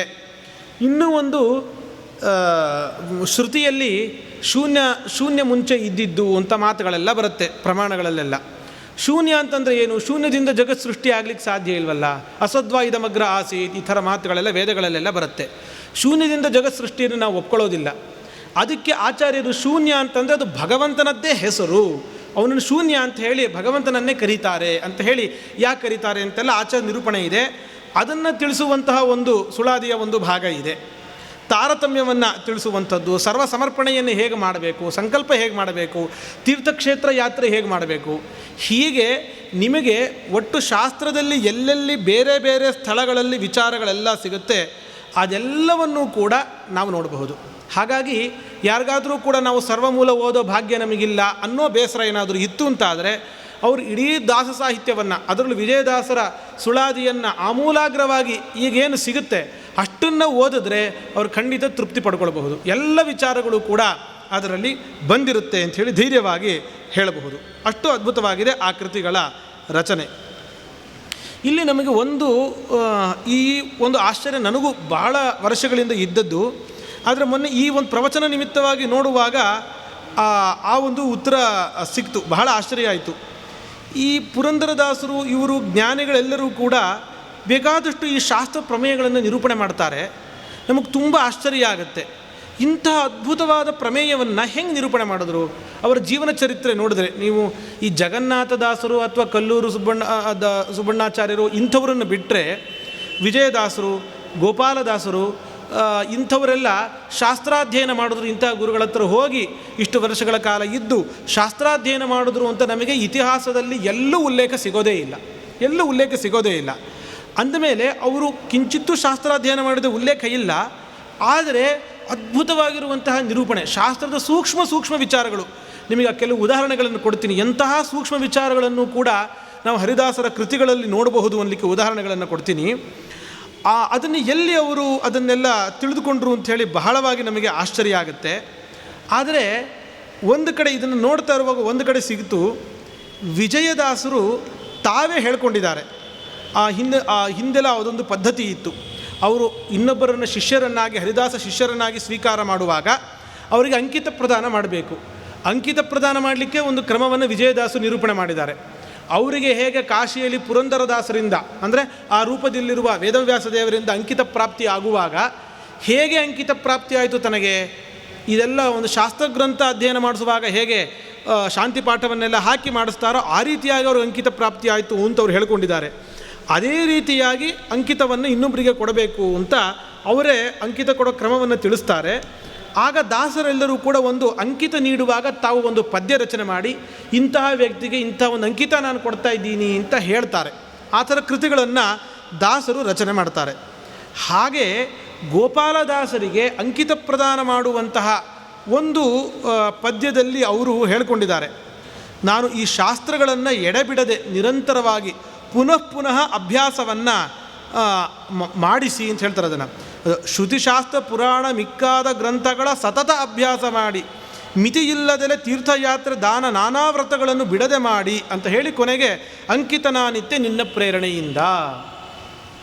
ಈ ಮಾತಿಂದ ನಾವು ಒಂದು ಅರ್ಥ ಮಾಡ್ಕೊಳ್ಬೇಕಾಗಿರೋದೇನು ಅಂದರೆ, ಹರಿದಾಸರು ಅಂತ ಹಿಂದೆ ಇದ್ದರು ಅಂತಂದರೆ ಏನೂ ಗೊತ್ತಿರಲಿಲ್ಲ ಪಾಪ, ಅದಕ್ಕೋಸ್ಕರ ಒಂದಿಷ್ಟು ಯಾಯವಾರ ಮಾಡಿ ಜೀವನ ಮಾಡಬಹುದು ಅನ್ನೋ ಕಾರಣಕ್ಕಾಗಿ ಅವರು ಮಾಡಿದ್ದಲ್ಲ. ಚೆನ್ನಾಗಿ ತಿಳಿದಂತಹ ಜ್ಞಾನಿಗಳಾಗಿದ್ದರು. ಒಂದು ಜೊತೆಗೆ ತಾವು ಅಂಕಿತ ಪ್ರದಾನ ಮಾಡುವಾಗ ಶಾಸ್ತ್ರಾಭ್ಯಾಸ ಮಾಡಿಸಿ ತೀರ್ಥಕ್ಷೇತ್ರ ಯಾತ್ರೆಗಳನ್ನೆಲ್ಲ ಮಾಡಿಸಿ ಪುಣ್ಯವಂತರನ್ನಾಗಿ ಮಾಡಿ ಅದನ್ನು ಮಾಡ್ತಾಯಿದ್ರು ಅಂತ ಗೊತ್ತಾಗುತ್ತೆ. ಯಾಕೆಂದರೆ ಹೇಗೆ ಒಬ್ಬ ಪೀಠಾಧಿಪತಿಗಳಾಗಿ ಇನ್ನೊಬ್ಬರನ್ನು ಉತ್ತರಾಧಿಕಾರಿಗಳನ್ನಾಗಿ ಸ್ವೀಕಾರ ಮಾಡ್ತಾರೆ ಅಂದರೆ ಬಹಳಷ್ಟು ಯೋಚನೆ ಮಾಡ್ತಾರೆ. ಯಾಕೆಂದರೆ ಸಾಮಾಜಿಕವಾದ ಜವಾಬ್ದಾರಿ ಇರುತ್ತೆ, ಧಾರ್ಮಿಕವಾಗಿ ಸನ್ಮಾರ್ಗದಲ್ಲಿ ಜನರನ್ನು ನಡೆಸಿಕೊಂಡು ಹೋಗೋ ಜವಾಬ್ದಾರಿ ಇರುತ್ತೆ. ಅದಕ್ಕೊಳ್ಳೆ ವಿದ್ವಾಂಸರು ತಪಸ್ವಿಗಳು ಇರಬೇಕಾಗತ್ತೆ ಅನ್ನೋ ಕಾರಣಕ್ಕಾಗಿ ಹೇಗೆ ವಿಚಾರ ಮಾಡಿ ಅದಕ್ಕೆ ಸಮರ್ಥರನ್ನಾಗಿ ಮಾಡಿ ಅಂಥವರನ್ನು ನೋಡಿ ಕೊಡುವಂತಹ ಕ್ರಮ ಇದೆಯೋ ಹಾಗೆ ಇಲ್ಲೂ ಕೂಡ ಇತ್ತು ಅಂಥೇಳಿ ನಮಗೆ ಗೊತ್ತಾಗುತ್ತೆ. ಒಬ್ಬರನ್ನು ಸುಮ್ಮನೆ ವಿನಾಕಾರಣ ಹೇಗಂದರೆ ಹಾಗೆ ಶಿಷ್ಯರನ್ನಾಗಿ ಸ್ವೀಕಾರ ಮಾಡೋದಲ್ಲ, ಅವರಿಂದ ಮುಂದೆ ಸಮಾಜಕ್ಕೆ ಉಪಯೋಗ ಆಗಬೇಕು, ಅಂತಹ ಜ್ಞಾನಿಗಳಾಗಬೇಕು, ಅವರು ತಪಸ್ವಿಗಳಾಗಬೇಕು, ಆ ರೀತಿ ತಯಾರು ಶಿಷ್ಯರನ್ನು ಮಾಡ್ತಾಯಿದ್ರು ಅಂಥೇಳಿ ಇದರಿಂದ ಗೊತ್ತಾಗುತ್ತೆ. ಇಷ್ಟು ಮಾತ್ರ ನಮಗೆ ಉಲ್ಲೇಖ ನನಗೆ ತಿಳಿದ ಮಟ್ಟಿಗಂತೂ ಇರೋದು. ಅದೇ ಅವರು ಯಾರಲ್ಲಿ ಅಧ್ಯಯನ ಮಾಡಿದ್ರು ವಿಜಯದಾಸರು ಅದು ಗೊತ್ತಿಲ್ಲ. ತಾವು ಚೆನ್ನಾಗಿ ಅಧ್ಯಯನ ಮಾಡಿದ್ರು ಶಾಸ್ತ್ರವನ್ನು, ಮತ್ತೆ ಸ್ಪಷ್ಟವಾಗಿ ಹೇಳ್ಕೋತಾರೆ, ಶ್ರುತಿ ಪುರಾಣ ಮಿಕ್ಕಾದ ಗ್ರಂಥಗಳ ಸತತ ಅಭ್ಯಾಸ ಮಾಡಿ ಅಂತ ಹೇಳ್ತಾರೆ. ಹಾಗಾಗಿ ತಾವು ನಿರಂತರ ಅಧ್ಯಯನ ಮಾಡಿದಂಥವರು ಮತ್ತು ಶಿಷ್ಯರ ಕೈಲಿ ಮಾಡಿಸಿದಂಥವರು. ಆ ವಿಜಯದಾಸರು ತಾವು ನಿರ್ಯಾಣ ಕಾಲದಲ್ಲಿ ಅವರ ಶಿಷ್ಯರೆಲ್ಲ ಸರ್ವಮೂಲ ಪಾರಾಯಣ ಮಾಡ್ತಾಯಿದ್ರು ಅಂತಲೂ ಕೂಡ ಅವರ ಚರಿತ್ರೆಯಲ್ಲಿ ನಾವು ಕೇಳ್ತೇವೆ ನಾವು. ಹಾಗಾಗಿ ಇಷ್ಟೆಲ್ಲ ಮಹಾಜ್ಞಾನಿಗಳಿದ್ದರು, ಆದ್ದರಿಂದಾಗಿ ಅದನ್ನು ಸರಳವಾಗಿ ಜನಗಳಿಗೆ ತಲುಪಿಸಿದ್ರು. ಯಾಕೆಂದರೆ ನಮಗೆ ಪಾಂಡಿತ್ಯ ಹೇಗೆ ಅಂತಂದರೆ ನಾವು ಅರ್ಥ ಮಾಡ್ಕೊಳ್ಳೋದು ಮಾತ್ರ ಅಲ್ಲ, ಇನ್ನೊಬ್ಬರಿಗೆ ಎಷ್ಟು ಸರಳವಾಗಿ ಅರ್ಥ ಮಾಡಿಸ್ತೀವಿ ಅದರಲ್ಲೂ ಕೂಡ ನಮ್ಮ ಪಾಂಡಿತ್ಯ ಅನ್ನೋದು ಸೇರಿಕೊಂಡಿರುತ್ತೆ. ಅದು ಸರಳವಾಗಿ ಜನಗಳಿಗೆ ಪ್ರಮೇಯಗಳನ್ನು ಕೊಡಬೇಕು, ಅದನ್ನು ದಾಸರೆಲ್ಲರೂ ಕೂಡ ಮಾಡಿದ್ದಾರೆ. ಅದಕ್ಕೆ ಒಂದೆರಡು ಉದಾಹರಣೆಗಳನ್ನು ನಿಮಗೆ ಹೇಳ್ತಾ ಹೋಗ್ತೀನಿ. ಕೆಲವು ಕಡೆ ದಾಸರು ಯಾವ ಸಂಸ್ಕೃತದ ಶ್ಲೋಕಗಳಿರುತ್ತೆ ಅದನ್ನೇ ಯಥಾವತ್ತಾಗಿ ಕನ್ನಡದಲ್ಲಿ ಭಾಷಾಂತರ ಮಾಡಿ ಕೊಟ್ಟಿರ್ತಾರೆ. ಅಂತಹದ್ದೆಲ್ಲ ಇದೆ. ಯಾರು ಸಂಸ್ಕೃತ ಗೊತ್ತಿಲ್ವೋ, ಸಂಸ್ಕೃತ ಮಾತಾಡಲಿಕ್ಕೆ ಆಗೋದಿಲ್ವೋ ಅಂಥವರು ಆ ಪದ್ಯವನ್ನು ಹೇಳಿದ್ರೆ ಸಂಸ್ಕೃತದ ಪದ್ಯದ ಸಂಪೂರ್ಣ ಭಾವ ಅದರಲ್ಲಿ ನಮಗೆ ಸಿಗುತ್ತೆ. ಈ ಒಂದು ಪದ್ಯವನ್ನು ನಾವೆಲ್ಲರೂ ಕೂಡ ಕೇಳಿರ್ತೀವಿ. ತದೇವ ಲಗ್ನಂ ಸುದಿನಂ ತದೇವ ತಾರಾಬಲಂ ಚಂದ್ರಬಲಂ ತದೇವ ವಿದ್ಯಾಬಲಂ ದೈವಬಲಂ ತದೇವ ಲಕ್ಷ್ಮೀಪತೆ ತೇಂಗ್ರಿಯುಗಂ ಸ್ಮರಾಮಿ. ಭಗವಂತ ನಿನ್ನ ಪಾದಸ್ಮರಣೆಯೇ ನಮಗೆ ಎಲ್ಲ ಬಲವೂ ಕೂಡ ಆಗಿದೆ. ಯಾವುದೇ ಒಂದು ಸತ್ಕರ್ಮ ಅನುಷ್ಠಾನ ಮಾಡಬೇಕು, ಅದರಿಂದ ಸರಿಯಾದ ಫಲ ಸಿಗಬೇಕು, ನಿರ್ವಿಘ್ನವಾಗಿ ನಡಿಬೇಕು ಅಂತಾದರೆ ಅದಕ್ಕೆ ಲಗ್ನಬಲ, ದಿನಬಲ, ತಾರಾಬಲ 108 ನೋಡಬೇಕಾಗತ್ತೆ. ಅದರಲ್ಲಿ ಏನಾದರೂ ಲೋಪದೋಷಗಳಿದ್ರೆ ಏನು ಮಾಡೋದು? ಭಗವಂತನ ಸ್ಮರಣೆಯನ್ನು ಮಾಡಿಬಿಡಬೇಕಷ್ಟೆ. ಭಗವಂತನ ಸ್ಮರಣೆಯನ್ನು ಮಾಡಿದ್ರೆ ದೇವರು ಅಲ್ಲೇನಾದರೂ ದೋಷಗಳಿದ್ದರೆ ಅದನ್ನು ಪರಿಹಾರ ಮಾಡ್ತಾನೆ. ಭಗವಂತನ ಸ್ಮರಣೆಯೇ ನಮಗೆ ದೊಡ್ಡ ಬಲ ಅಂಥೇಳಿ ಆ ಶ್ಲೋಕದ ತಾತ್ಪರ್ಯ. ತದೇವ ಲಗ್ನಂ ಸುದಿನಂ ತದೇವ ಅಂತ. ಇದನ್ನು ಪುರಂದರದಾಸರು ಉಗಾಭೋಗದಲ್ಲಿ ಹರಿಯಂಬೋದೆ ಲಗ್ನಬಲವು, ಹರಿಯಂಬೋದೆ ಸುದಿನ ಬಲವು, ಹರಿಯಂಬೋದೆ ತಾರಾಬಲವು, ಹರಿಯಂಬೋದೆ ಚಂದ್ರಬಲವು, ಹರಿಯಂಬೋದೆ ವಿದ್ಯಾಬಲವು, ಹರಿಯಂಬೋದೆ ದ್ರವ್ಯಬಲವು, ಹರಿಲಕ್ಷ್ಮೀಪತಿ ಪುರಂದರ ವಿಠಲನೆ ಬಲವಯ್ಯ ಸರ್ವ ಸುಜನರಿಗೆ. ಎಷ್ಟು ಚೆನ್ನಾಗಿ ಅದನ್ನು ಅನುವಾದ ಮಾಡಿಕೊಟ್ಟಿದ್ದಾರೆ. ಇದನ್ನು ಪಠನೆಯನ್ನು ಮಾಡೋದರಿಂದ ಅದರಿಂದ ಬರುವಂಥ ಒಂದು ಪುಣ್ಯವನ್ನು ನಾವು ಪಡೆದುಕೊಳ್ಳಿಕ್ಕೆ ಸಾಧ್ಯ ಆಗುತ್ತೆ ಅಂಥೇಳಿ ಗೊತ್ತಾಗುತ್ತೆ. ಇನ್ನು ಪಾಮರರಿಗಾಗಿ ಕೆಲವು ವಿಚಾರಗಳನ್ನು ಸರಳವಾಗಿ ತಿಳಿಸಿದ್ದಕ್ಕೆ ಇನ್ನೊಂದಿಷ್ಟು ಕೆಲವು ಉದಾಹರಣೆಗಳನ್ನು ಕೊಡೋದಾದರೆ, ಪುರಂದರದಾಸರ ಇನ್ನೊಂದು ಒಂದು ಉಗಾಭೋಗ ಇದೆ. ಇದು ಯಾವ ಒಂದು ಯುಕ್ತಿಯನ್ನು ಭಾಗವತ ತಾತ್ಪರ್ಯದಲ್ಲಿ ಶ್ರೀಮದಾಚಾರ್ಯರು ಕೊಟ್ಟಿದ್ದಾರೋ ಅದೇ ಯುಕ್ತಿಯ ಆಧಾರದಲ್ಲಿ ತಿಳಿಸಿರುವಂತಹ ವಿಚಾರ ಅಂತ ನಾವು ಅರ್ಥ ಮಾಡಿಕೊಳ್ಬಹುದು. ಆ ಉಗಾಭೋಗ ಈ ಥರ ಇದೆ.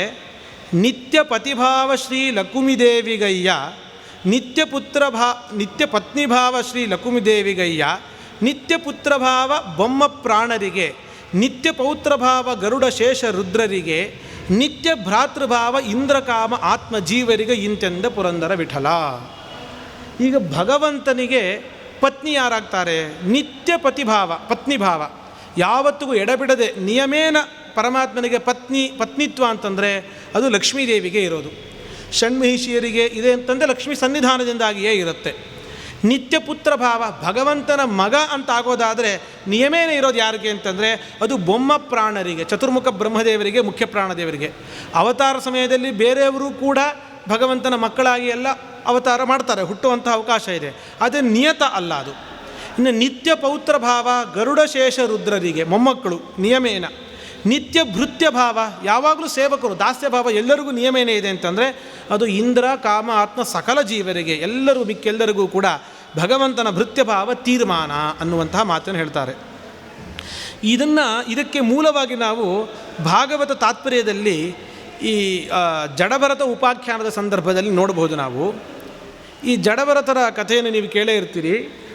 ರಹುಗಣ ರಾಜ ತಾನು ಮೇನೆಯಲ್ಲಿ ಹೋಗ್ತಾ ಇರ್ತಾನೆ. ಆಗ ಜಡಭರತ ಸರಿಯಾಗಿ ಹೆಜ್ಜೆ ಹಾಕ್ತಾ ಇರೋದಿಲ್ಲ. ಅವನಿಗೆ ತೊಂದರೆ ಆಗುತ್ತೆ. ಅವನು ಬೈತಾನೆ, ಒಂದಿಷ್ಟು ಮಾತುಗಳನ್ನು ಬೈತಾನೆ. ಅದರಲ್ಲಿ ಒಂದು ಮಾತು ಆ ರಹುಗಣ ಹೇಳೋದೇನು ಅಂತಂದರೆ, ನಾನು ಸ್ವಾಮಿ, ನಾನು ರಾಜ, ಸ್ವಾಮಿ ಯಜಮಾನ, ನನ್ನ ಮಾತನ್ನೇ ನೀನು ಮೀರ್ತಾ ಇದೆಯಾ, ನಿನಗೆ ಸರಿಯಾಗಿ ದಂಡನೆ, ಒಳ್ಳೆ ಚಿಕಿತ್ಸೆ ಮಾಡಬೇಕಾಗುತ್ತೆ ನಿನಗೆ ಅನ್ನುವಂತಹ ಮಾತನ್ನು ಅವನು ಆಡಿರ್ತಾನೆ. ಆ ರಾಜ ಏನೇನು ಮಾತುಗಳನ್ನು ಆಡ್ತಾನೋ ಪ್ರತಿಯೊಂದಕ್ಕೂ ಕೂಡ ಉತ್ತರ ಕೊಡ್ತಾ ಹೋಗ್ತಾರೆ. ಆ ಉತ್ತರ ಕೊಡುವಾಗ ಈ ಒಂದು ಮಾತನ್ನು ಸ್ವೀಕಾರ ಮಾಡಿ ಜಡಭರತರು ಹೇಳ್ತಾರೆ, ನಾನು ಸ್ವಾಮಿ, ನಾನು ರಾಜ ಅಂತ ನಿನಗೆ ಭಾವನೆಯಿಂದ ಹೇಳ್ತಾ ಇದೆಯಾ ನೀನು, ನನಗಿಲ್ಲಿ ಯಾವ ರಾಜರು ಕೂಡ ಕಾಣಿಸ್ತಾ ಇಲ್ಲ ಅಂತ ಹೇಳ್ತಾರೆ. ಯಾಕೆ ಅಂತಂದರೆ ಭಗವಂತನೇ ಮುಖ್ಯವಾಗಿರುವಂತಹ ಸ್ವಾಮಿ, ಮಿಕ್ಯಾರೂ ಕೂಡ ಸ್ವಾಮಿಯೇ ಅಲ್ಲ, ಯಜಮಾನರಾಗಲಿಕ್ಕೆ ಸಾಧ್ಯವೇ ಇಲ್ಲ ಅಂತ ಹೇಳ್ತಾರೆ. ಅಲ್ಲಿ ಭಾಗವತ ತಾತ್ಪರ್ಯದಲ್ಲಿ ಆಚಾರ್ಯರ ಮಾತು ಈ ಥರ ಇದೆ. ಸ್ವಾಮಿತ್ವಂತು ಹರೇರೇವ ಮುಖ್ಯಂ ಅನ್ಯತ್ರ ಭೃತ್ಯತ. ಮುಖ್ಯವಾಗಿ ಸ್ವಾಮಿತ್ವ, ಮುಖ್ಯವಾಗಿ ಯಜಮಾನಿಕೆ ಯಾರಿಗಿರೋದು ಅದು ಭಗವಂತನಿಗೆ. ಮಿಕ್ಕಿದವ್ರಿಗೆಲ್ಲರಿಗೂ ಮುಖ್ಯವಾಗಿರೋದೇನು? ದಾಸತ್ವ, ದಾಸ್ಯ. ನಾವೆಲ್ಲರೂ ಮುಖ್ಯವಾಗಿ ದಾಸರೇ, ಏನು ವ್ಯತ್ಯಾಸನೇ ಆಗೋದಿಲ್ಲ ಇದರಲ್ಲಿ. ದೇವೇಶು ತನ್ನಿಯತ್ಯಾಚ, ದೇವತೆಗಳನ್ನು ಕೂಡ ನಾವು ಸ್ವಾಮಿಗಳು, ನಮಗೆ ಯಜಮಾನರು ಅಂತ ಕರಿತೀವಿ. ನಾವು ಮನುಷ್ಯರು, ನಮಗಿಂತ ಉತ್ತಮರು, ನಮ್ಮ ನಿಯಮನ ಮಾಡುವಂಥವ್ರವರು. ಹಾಗಾಗಿ ದೇವತೆಗಳು ಕೂಡ ನಮಗೆ ನಿಯಾಮಕರಾಗ್ತಾರೆ, ಅವರನ್ನು ಸ್ವಾಮಿಗಳು, ನಮ್ಮ ಯಜಮಾನರು ಅಂತ ಹೇಳಬಹುದು. ಆದರೆ ತನ್ನಿಯತ್ಯ, ಭಗವಂತ ಮಾಡಿಕೊಟ್ಟಿರುವಂತಹ ವ್ಯವಸ್ಥೆ, ನೀವು ಇಂಥ ತತ್ವಗಳಿಗೆ ಅಭಿಮಾನಿಗಳಾಗಬೇಕು, ಇದಕ್ಕೆ ನಿಯಾಮಕರಾಗಬೇಕು ಅಂತ ದೇವರೇ ಮಾಡಿಟ್ಟಿರುವಂತಹ ವ್ಯವಸ್ಥೆ ಅದು. ಹಾಗಾಗಿ ದೇವತೆಗಳಿಗೂ ಕೂಡ ಹೇಳಬಹುದು, ಅಮುಖ್ಯವಾಗಿ ದೇವತೆಗಳು ಹೇಳಬಹುದು. ಮಾನುಷೇಷು ವಿಶೇಷಕ್ಕಃ ವ್ಯವಹಾರ ಮೃತೇವದ. ಮನುಷ್ಯರಲ್ಲಿ ಇವರು ನಮ್ಮ ಯಜಮಾನರು, ಇವರು ನಮ್ಮ ಒಡೆಯರು, ನಮ್ಮ ಸ್ವಾಮಿ ಇವರು, ಈ ಥರ ನಾವು ಅಂತೀವಿ ಅಂದರೆ ಬರೀ ಮಾತು ಅನ್ನಬೇಕಷ್ಟೇ, ವಾಸ್ತವವಾಗಿ ಆ ಥರ ಇರೋದಿಲ್ಲ. ಯಾಕೆ ಅಂದರೆ ಅದಕ್ಕೊಂದು ಕಾರಣವನ್ನು ಆಚಾರ್ಯರು ಹೇಳಿದ್ದಾರೆ. ವ್ಯತ್ಯಾಸಾತ್ ನಹಿ ದೇವೇಶು ವ್ಯತ್ಯಾಸ ಸ್ವಾಮಿತಾಂಗತಃ. ವ್ಯತ್ಯಾಸ ಆಗಿಬಿಡುತ್ತೆ. ಮನುಷ್ಯರಲ್ಲಿ ಯಾರೋ ಒಬ್ಬ ವ್ಯಕ್ತಿಯನ್ನು ರಾಜ ಅಂತ ನಾವು ಕರಿತಾ ಇರ್ತೀವಿ, ಅವನು ರಾಜನಾಗಿಯೇ ಇರ್ತಾನೆ ಅಂತ ತೀರ್ಮಾನ ಮಾಡಲಿಕ್ಕೆ ಆಗೋದಿಲ್ಲ. ಯಾವುದೋ ಒಂದು ಕಾರಣಗಳಿಂದಾಗಿ ಅವನು ರಾಜ ಪದವಿಯಿಂದ ಇಳಿದು ಬಿಡಬಹುದು, ಯುದ್ಧ ಆಗಬಹುದು, ಮತ್ತೊಂದಾಗಬಹುದು, ಅಥವಾ ಈ ಜನ್ಮದಲ್ಲಿ ಅವನು ರಾಜ ಆಗಿರ್ತಾನೆ, ಮುಂದಿನ ಜನ್ಮದಲ್ಲಿ ಭಿಕ್ಷುಕನು ಕೂಡ ಆಗಬಹುದು, ಏನು ಬೇಕಾದರೂ ಆಗಬಹುದು. ಹಾಗಾಗಿ ವ್ಯತ್ಯಾಸಗಳಾಗ್ತಾ ಇರುತ್ತೆ. ವ್ಯತ್ಯಾಸಗಳಾಗ್ತಾ ಇತ್ತು ಅಂತಾದರೆ ಅವರನ್ನು ಮುಖ್ಯವಾಗಿ ಆ ಒಂದು ಶಬ್ದದಿಂದ ಕರೀಲಿಕ್ಕೆ ಸಾಧ್ಯ ಇಲ್ಲ. ಈಗ ಮುಖ್ಯಮಂತ್ರಿ ಅಂತನೋ ಪ್ರಧಾನಿ ಅಂತನೋ ಒಬ್ಬ ವ್ಯಕ್ತಿಯನ್ನು ಕರೀತಾ ಇರ್ತೀವಿ. ಅವರನ್ನು ಕರೆಯುವಾಗ ಮುಖ್ಯಮಂತ್ರಿಗಳಾದ, ಪ್ರಧಾನಿಗಳಾದ ಅಂತ ನಾವು ಕರೀತಾ ಇರ್ತೀವಿ. ಎಲ್ಲಿ ತನಕ? ಅವರ ಆ ಪದವಿಯಲ್ಲಿ ಇರೋ ತನಕ ಮಾತ್ರ. ಪದವಿಯಿಂದ ಇಳಿದ ಮೇಲೆ ಮತ್ತೆ ಅವರನ್ನು ಆ ಶಬ್ದದಿಂದ ಕರೆಯುವಂತೆ ಇಲ್ಲ. ಹಾಗೆ ಅದರಿಂದಾಗಿ ಆ ಒಂದು ಪ್ರಧಾನಿ ಅನ್ನೋ ಶಬ್ದ ಆಗಲಿ, ಮುಖ್ಯಮಂತ್ರಿ ಅನ್ನೋ ಶಬ್ದ ಆಗಲಿ, ಯಾವ ಒಬ್ಬ ವ್ಯಕ್ತಿಯನ್ನು ನಿಯಮೇನ ಹೇಳಲಿಕ್ಕೆ ಸಾಧ್ಯ ಇಲ್ಲ. ಅದು ನಿಯತವಾಗಿ ಒಬ್ಬನನ್ನು ಹೇಳುತ್ತೆ ಅಂತ ಹೇಳಲಿಕ್ಕೆ ಸಾಧ್ಯ ಇಲ್ಲ. ಹಾಗೆ ಮನುಷ್ಯರಿಗೆ ಇರುವಂತಹ ರಾಜ ಪದವಿಯಲ್ಲೂ ವ್ಯತ್ಯಾಸ ಆಗಿಬಿಡುತ್ತೆ. ಅದು ಅಶಾಶ್ವತವಾಗಿರುವಂಥದ್ದು. ಹಾಗಾಗಿ ಅವರನ್ನು ಮುಖ್ಯವಾದ ರಾಜರು, ಯಜಮಾನ, ಒಡೆಯ ಈ ಶಬ್ದಗಳಿಂದ ಕರಿಬಾರ್ದು. ದೇವತೆಗಳನ್ನು ಅಮುಖ್ಯವಾಗಿ ಕರಿಬಹುದು ನಾವು. ಯಾಕೆ ಅಂತಂದರೆ ದೇವತೆಗಳಿಗೆ ಭಗವಂತನೇ ಆ ಒಂದು ವ್ಯವಸ್ಥೆಯನ್ನು ಮಾಡಿಕೊಟ್ಟಿರ್ತಾನೆ. ಅಮರಲೋಕಾಧಿಪತ್ಯವನ್ನು ಇಂದ್ರದೇವರಿಗೆ ಭಗವಂತನೇ ಕೊಟ್ಟಿದ್ದಾನೆ. ಯಾವುದೋ ಒಂದು ಅಸುರರ ಆಕ್ರಮಣದಿಂದಾಗಿ ಅದು ಹೋಯಿತು ಅಂದರೆ ವಾಪಸ್ ಭಗವಂತನೇ ಅದಕ್ಕೆ ಉಪಾಯ ಮಾಡಿ ದುಷ್ಟ ಸಂಹಾರ ಮಾಡಿ ವಾಪಸ್ ಕೊಡಿಸ್ತಾನೆ. ಆದ್ದರಿಂದ ಅವರನ್ನು ಅಮುಖ್ಯವಾಗಿ ಕರಿಬಹುದು. ಆದರೆ ಪರಮ ಮುಖ್ಯವಾಗಿ ಯಾರನ್ನು ಹೇಳಬಹುದು ಅಂತಂದರೆ ಭಗವಂತನನ್ನು ಮಾತ್ರ ಆ ಒಂದು ಶಬ್ದದಿಂದ ಯಜಮಾನ, ಸ್ವಾಮಿ, ರಾಜ, ಒಡೆಯ ಇಂತಹ ಶಬ್ದಗಳಿಂದ ನಾವು ಭಗವಂತನನ್ನು ಮಾತ್ರ ಆ ರೀತಿಯಾಗಿ ಕರೀಲಿಕ್ಕೆ ಸಾಧ್ಯ. ಯಾಕೆ ಅಂದರೆ ಯಾವ ಯುಗದಲ್ಲೂ ಎಷ್ಟು ಕಲ್ಪಗಳಾದರೂ ಅದರಲ್ಲಿ ವ್ಯತ್ಯಾಸ ಆಗೋದೇ ಇಲ್ಲ. ಯಾರ ಅಧೀನ ಅಲ್ಲದೆ ಭಗವಂತ ನಿಯಾಮಕನಾಗಿರ್ತಾನೆ ಅಂತ ಹೇಳಿ ಆ ಒಂದು ವ್ಯಾಖ್ಯಾನವನ್ನು ಆಚಾರ್ಯರು ಅಲ್ಲಿ ಮಾಡಿ ತೋರಿಸ್ತಾರೆ. ಅಂದರೆ ಒಟ್ಟಾರೆ ಆ ಒಂದು ಆಚಾರ್ಯರ ವಿವರಣೆಯನ್ನು ನೋಡಿದಾಗ ಅದರ ಹಿನ್ನೆಲೆಯಲ್ಲಿರುವ ಯುಕ್ತಿ ನಮಗೇನು ಗೊತ್ತಾಗುತ್ತೆ ಅಂದರೆ ಯಾವುದು ವ್ಯತ್ಯಾಸ ಆಗದೆ ಶಾಶ್ವತವಾಗಿ ಉಳ್ಕೊಂಡಿರುತ್ತೋ ಅದು ಸ್ವಾಭಾವಿಕವಾಗಿ ಇರುತ್ತೆ, ಅದು ಮುಖ್ಯ ಅಂಥೇಳಿ ಗೊತ್ತಾಗುತ್ತೆ.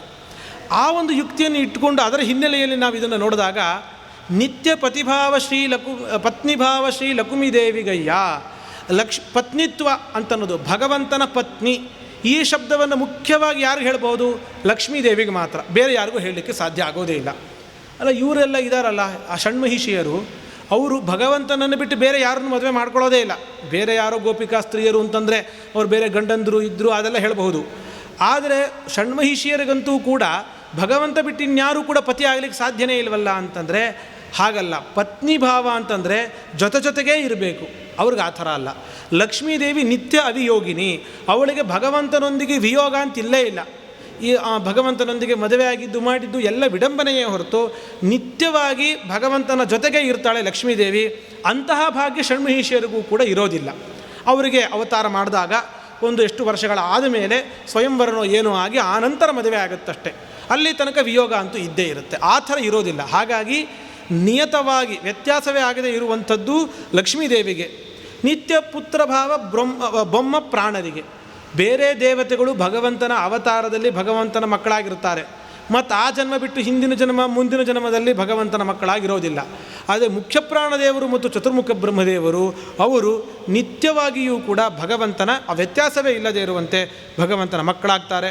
ಅದೇ ಥರ ನಿತ್ಯ ಪೌತ್ರಭಾವ ಗರುಡಶೇಷ ರುದ್ರರಿಗೆ, ನಿತ್ಯ ಭೃತ್ಯಭಾವ ಇಂದ್ರಕಾಮ ಆತ್ಮಜೀವರಿಗೆ ಅಂತ ಹೇಳಿ ಈ ಥರ ನಾವು ನೋಡಬಹುದು. ಅಂದರೆ ಈ ಒಂದು ಆ ಸರ್ವಮೂಲದ ಹಿನ್ನೆಲೆಯಲ್ಲಿ ನಾವು ನೋಡಿದಾಗ ಅಂಥ ಸೂಕ್ಷ್ಮ ವಿಚಾರಗಳನ್ನು ಎಷ್ಟು ಚೆನ್ನಾಗಿ ತಿಳಿಸ್ಕೊಡ್ತಾರೆ ಅಂತ ಹೇಳಿ ಗೊತ್ತಾಗುತ್ತೆ. ಇನ್ನೊಂದು ವಿಚಾರ ಇದೆ, ಶಾಸ್ತ್ರೀಯವಾದಂತಹ ಒಂದು ಪ್ರಮೇಯ ವಿಚಾರ. ಈ ಒಂದು ಸೃಷ್ಟಿಯ ನಿರೂಪಣೆಯನ್ನು ಮಾಡೋ ಸಂದರ್ಭದಲ್ಲಿ ಆಚಾರ್ಯರು ಒಂದು ಸರ್ವಮೂಲದಲ್ಲಿ ಮಹಾಭಾರತ ತಾತ್ಪರ್ಯದಲ್ಲಿ ಒಂದು ಮಾತು ಹೇಳ್ತಾರೆ. ನೀವು ಗಮನಿಸಿ, ನೀವು ಎಲ್ಲ ಪುರಾಣದಲ್ಲೂ ಕೂಡ ಸೃಷ್ಟಿಯ ನಿರೂಪಣೆ ಇದ್ದೇ ಇದೆ. ಕೇವಲ ಭಾಗವತ ಅಂತಲ್ಲ, ಪುರಾಣ ಲಕ್ಷಣಗಳನ್ನು ಹೇಳುವಾಗ ಸರ್ಗಶ್ಚ ಪ್ರತಿಸರ್ಗಶ್ಚ ಸೃಷ್ಟಿ ಅನ್ನುವಂಥದ್ದು ಸೃಷ್ಟಿಯ ನಿರೂಪಣೆ ಪುರಾಣದ ಲಕ್ಷಣ. ಪ್ರತಿಯೊಂದು ಪುರಾಣದಲ್ಲೂ ಕೂಡ ಸೃಷ್ಟಿಯ ನಿರೂಪಣೆಯನ್ನು ಮಾಡ್ತಾರೆ. ಅಲ್ಲಿ ಕಾಣುವ ವ್ಯತ್ಯಾಸಗಳನ್ನೆಲ್ಲವನ್ನು ಪರಿಹರಿಸಿ ಶ್ರೀಮದಾಚಾರ್ಯರು ನಮಗೆ ಮಹಾಭಾರತ ತಾತ್ಪರ್ಯ ನಿರ್ಣಯದಲ್ಲಿ ಮತ್ತೊಂದು ಕಡೆ ನಿಮಗೆ ನಿರೂಪಣೆ ಮಾಡಿಕೊಟ್ಟಿದ್ದಾರೆ. ಈ ಸೃಷ್ಟಿಯ ನಿರೂಪಣೆಯನ್ನು ಇಟ್ಕೊಂಡು ನಾವೇನು ಮಾಡಬೇಕು? ಈಗ ನಾವಂತೂ ಈ ಪ್ರಪಂಚಕ್ಕೆ ಬಂದಾಗೋಗಿದೆ. ಮೊದಲು ಯಾವ ತ್ರಿಗುಣಗಳಿಂದ ಏನು ಸೃಷ್ಟಿಯಾಯಿತು, ಮಹತ್ತತ್ವ, ಅಹಂಕಾರ ತತ್ವ, ಅಲ್ಲಿಂದ ಇಟ್ಟುಕೊಂಡು ಇಲ್ಲಿ ತನಕ ಏನು ಸೃಷ್ಟಿಯಾಯಿತು ಇಟ್ಕೊಂಡು ನಾವೇನು ಮಾಡಬೇಕು ಅಂತಂದರೆ ಅದಕ್ಕೆ ಆಚಾರ್ಯ ಹೇಳ್ತಾರೆ, ಈ ಸೃಷ್ಟಿಯ ನಿರೂಪಣೆ ಅಂತಂದರೆ ಅದು ತಾರತಮ್ಯ ಜ್ಞಾಪಕವಾಗಿರುವಂಥದ್ದು. ತಾರತಮ್ಯ ಅದರಿಂದ ನಿರ್ಣಯಕ್ಕೆ ಬರುತ್ತೆ ಅಂತ ಹೇಳಿ. ಯಾರು ಸೃಷ್ಟಿಗೆ ಮೊದಲಿಗೆ ಬರ್ತಾರೋ ಅವರು ತಮ್ಮ ಗುಂಪಿನಲ್ಲಿ ಅತ್ಯಂತ ಉತ್ತಮ. ಅದರಲ್ಲಿ ಯಾರ ನಂತರ ಯಾರು ಸೃಷ್ಟಿಗೆ ಬಂದರು ಅಂತನ್ನೋದ್ರಿಂದಾಗಿ ಆ ತಾರತಮ್ಯ ತೀರ್ಮಾನ ಆಗುತ್ತೆ ಅಂತ ಹೇಳಿ ಆಚಾರ್ಯ ಹೇಳ್ತಾರೆ.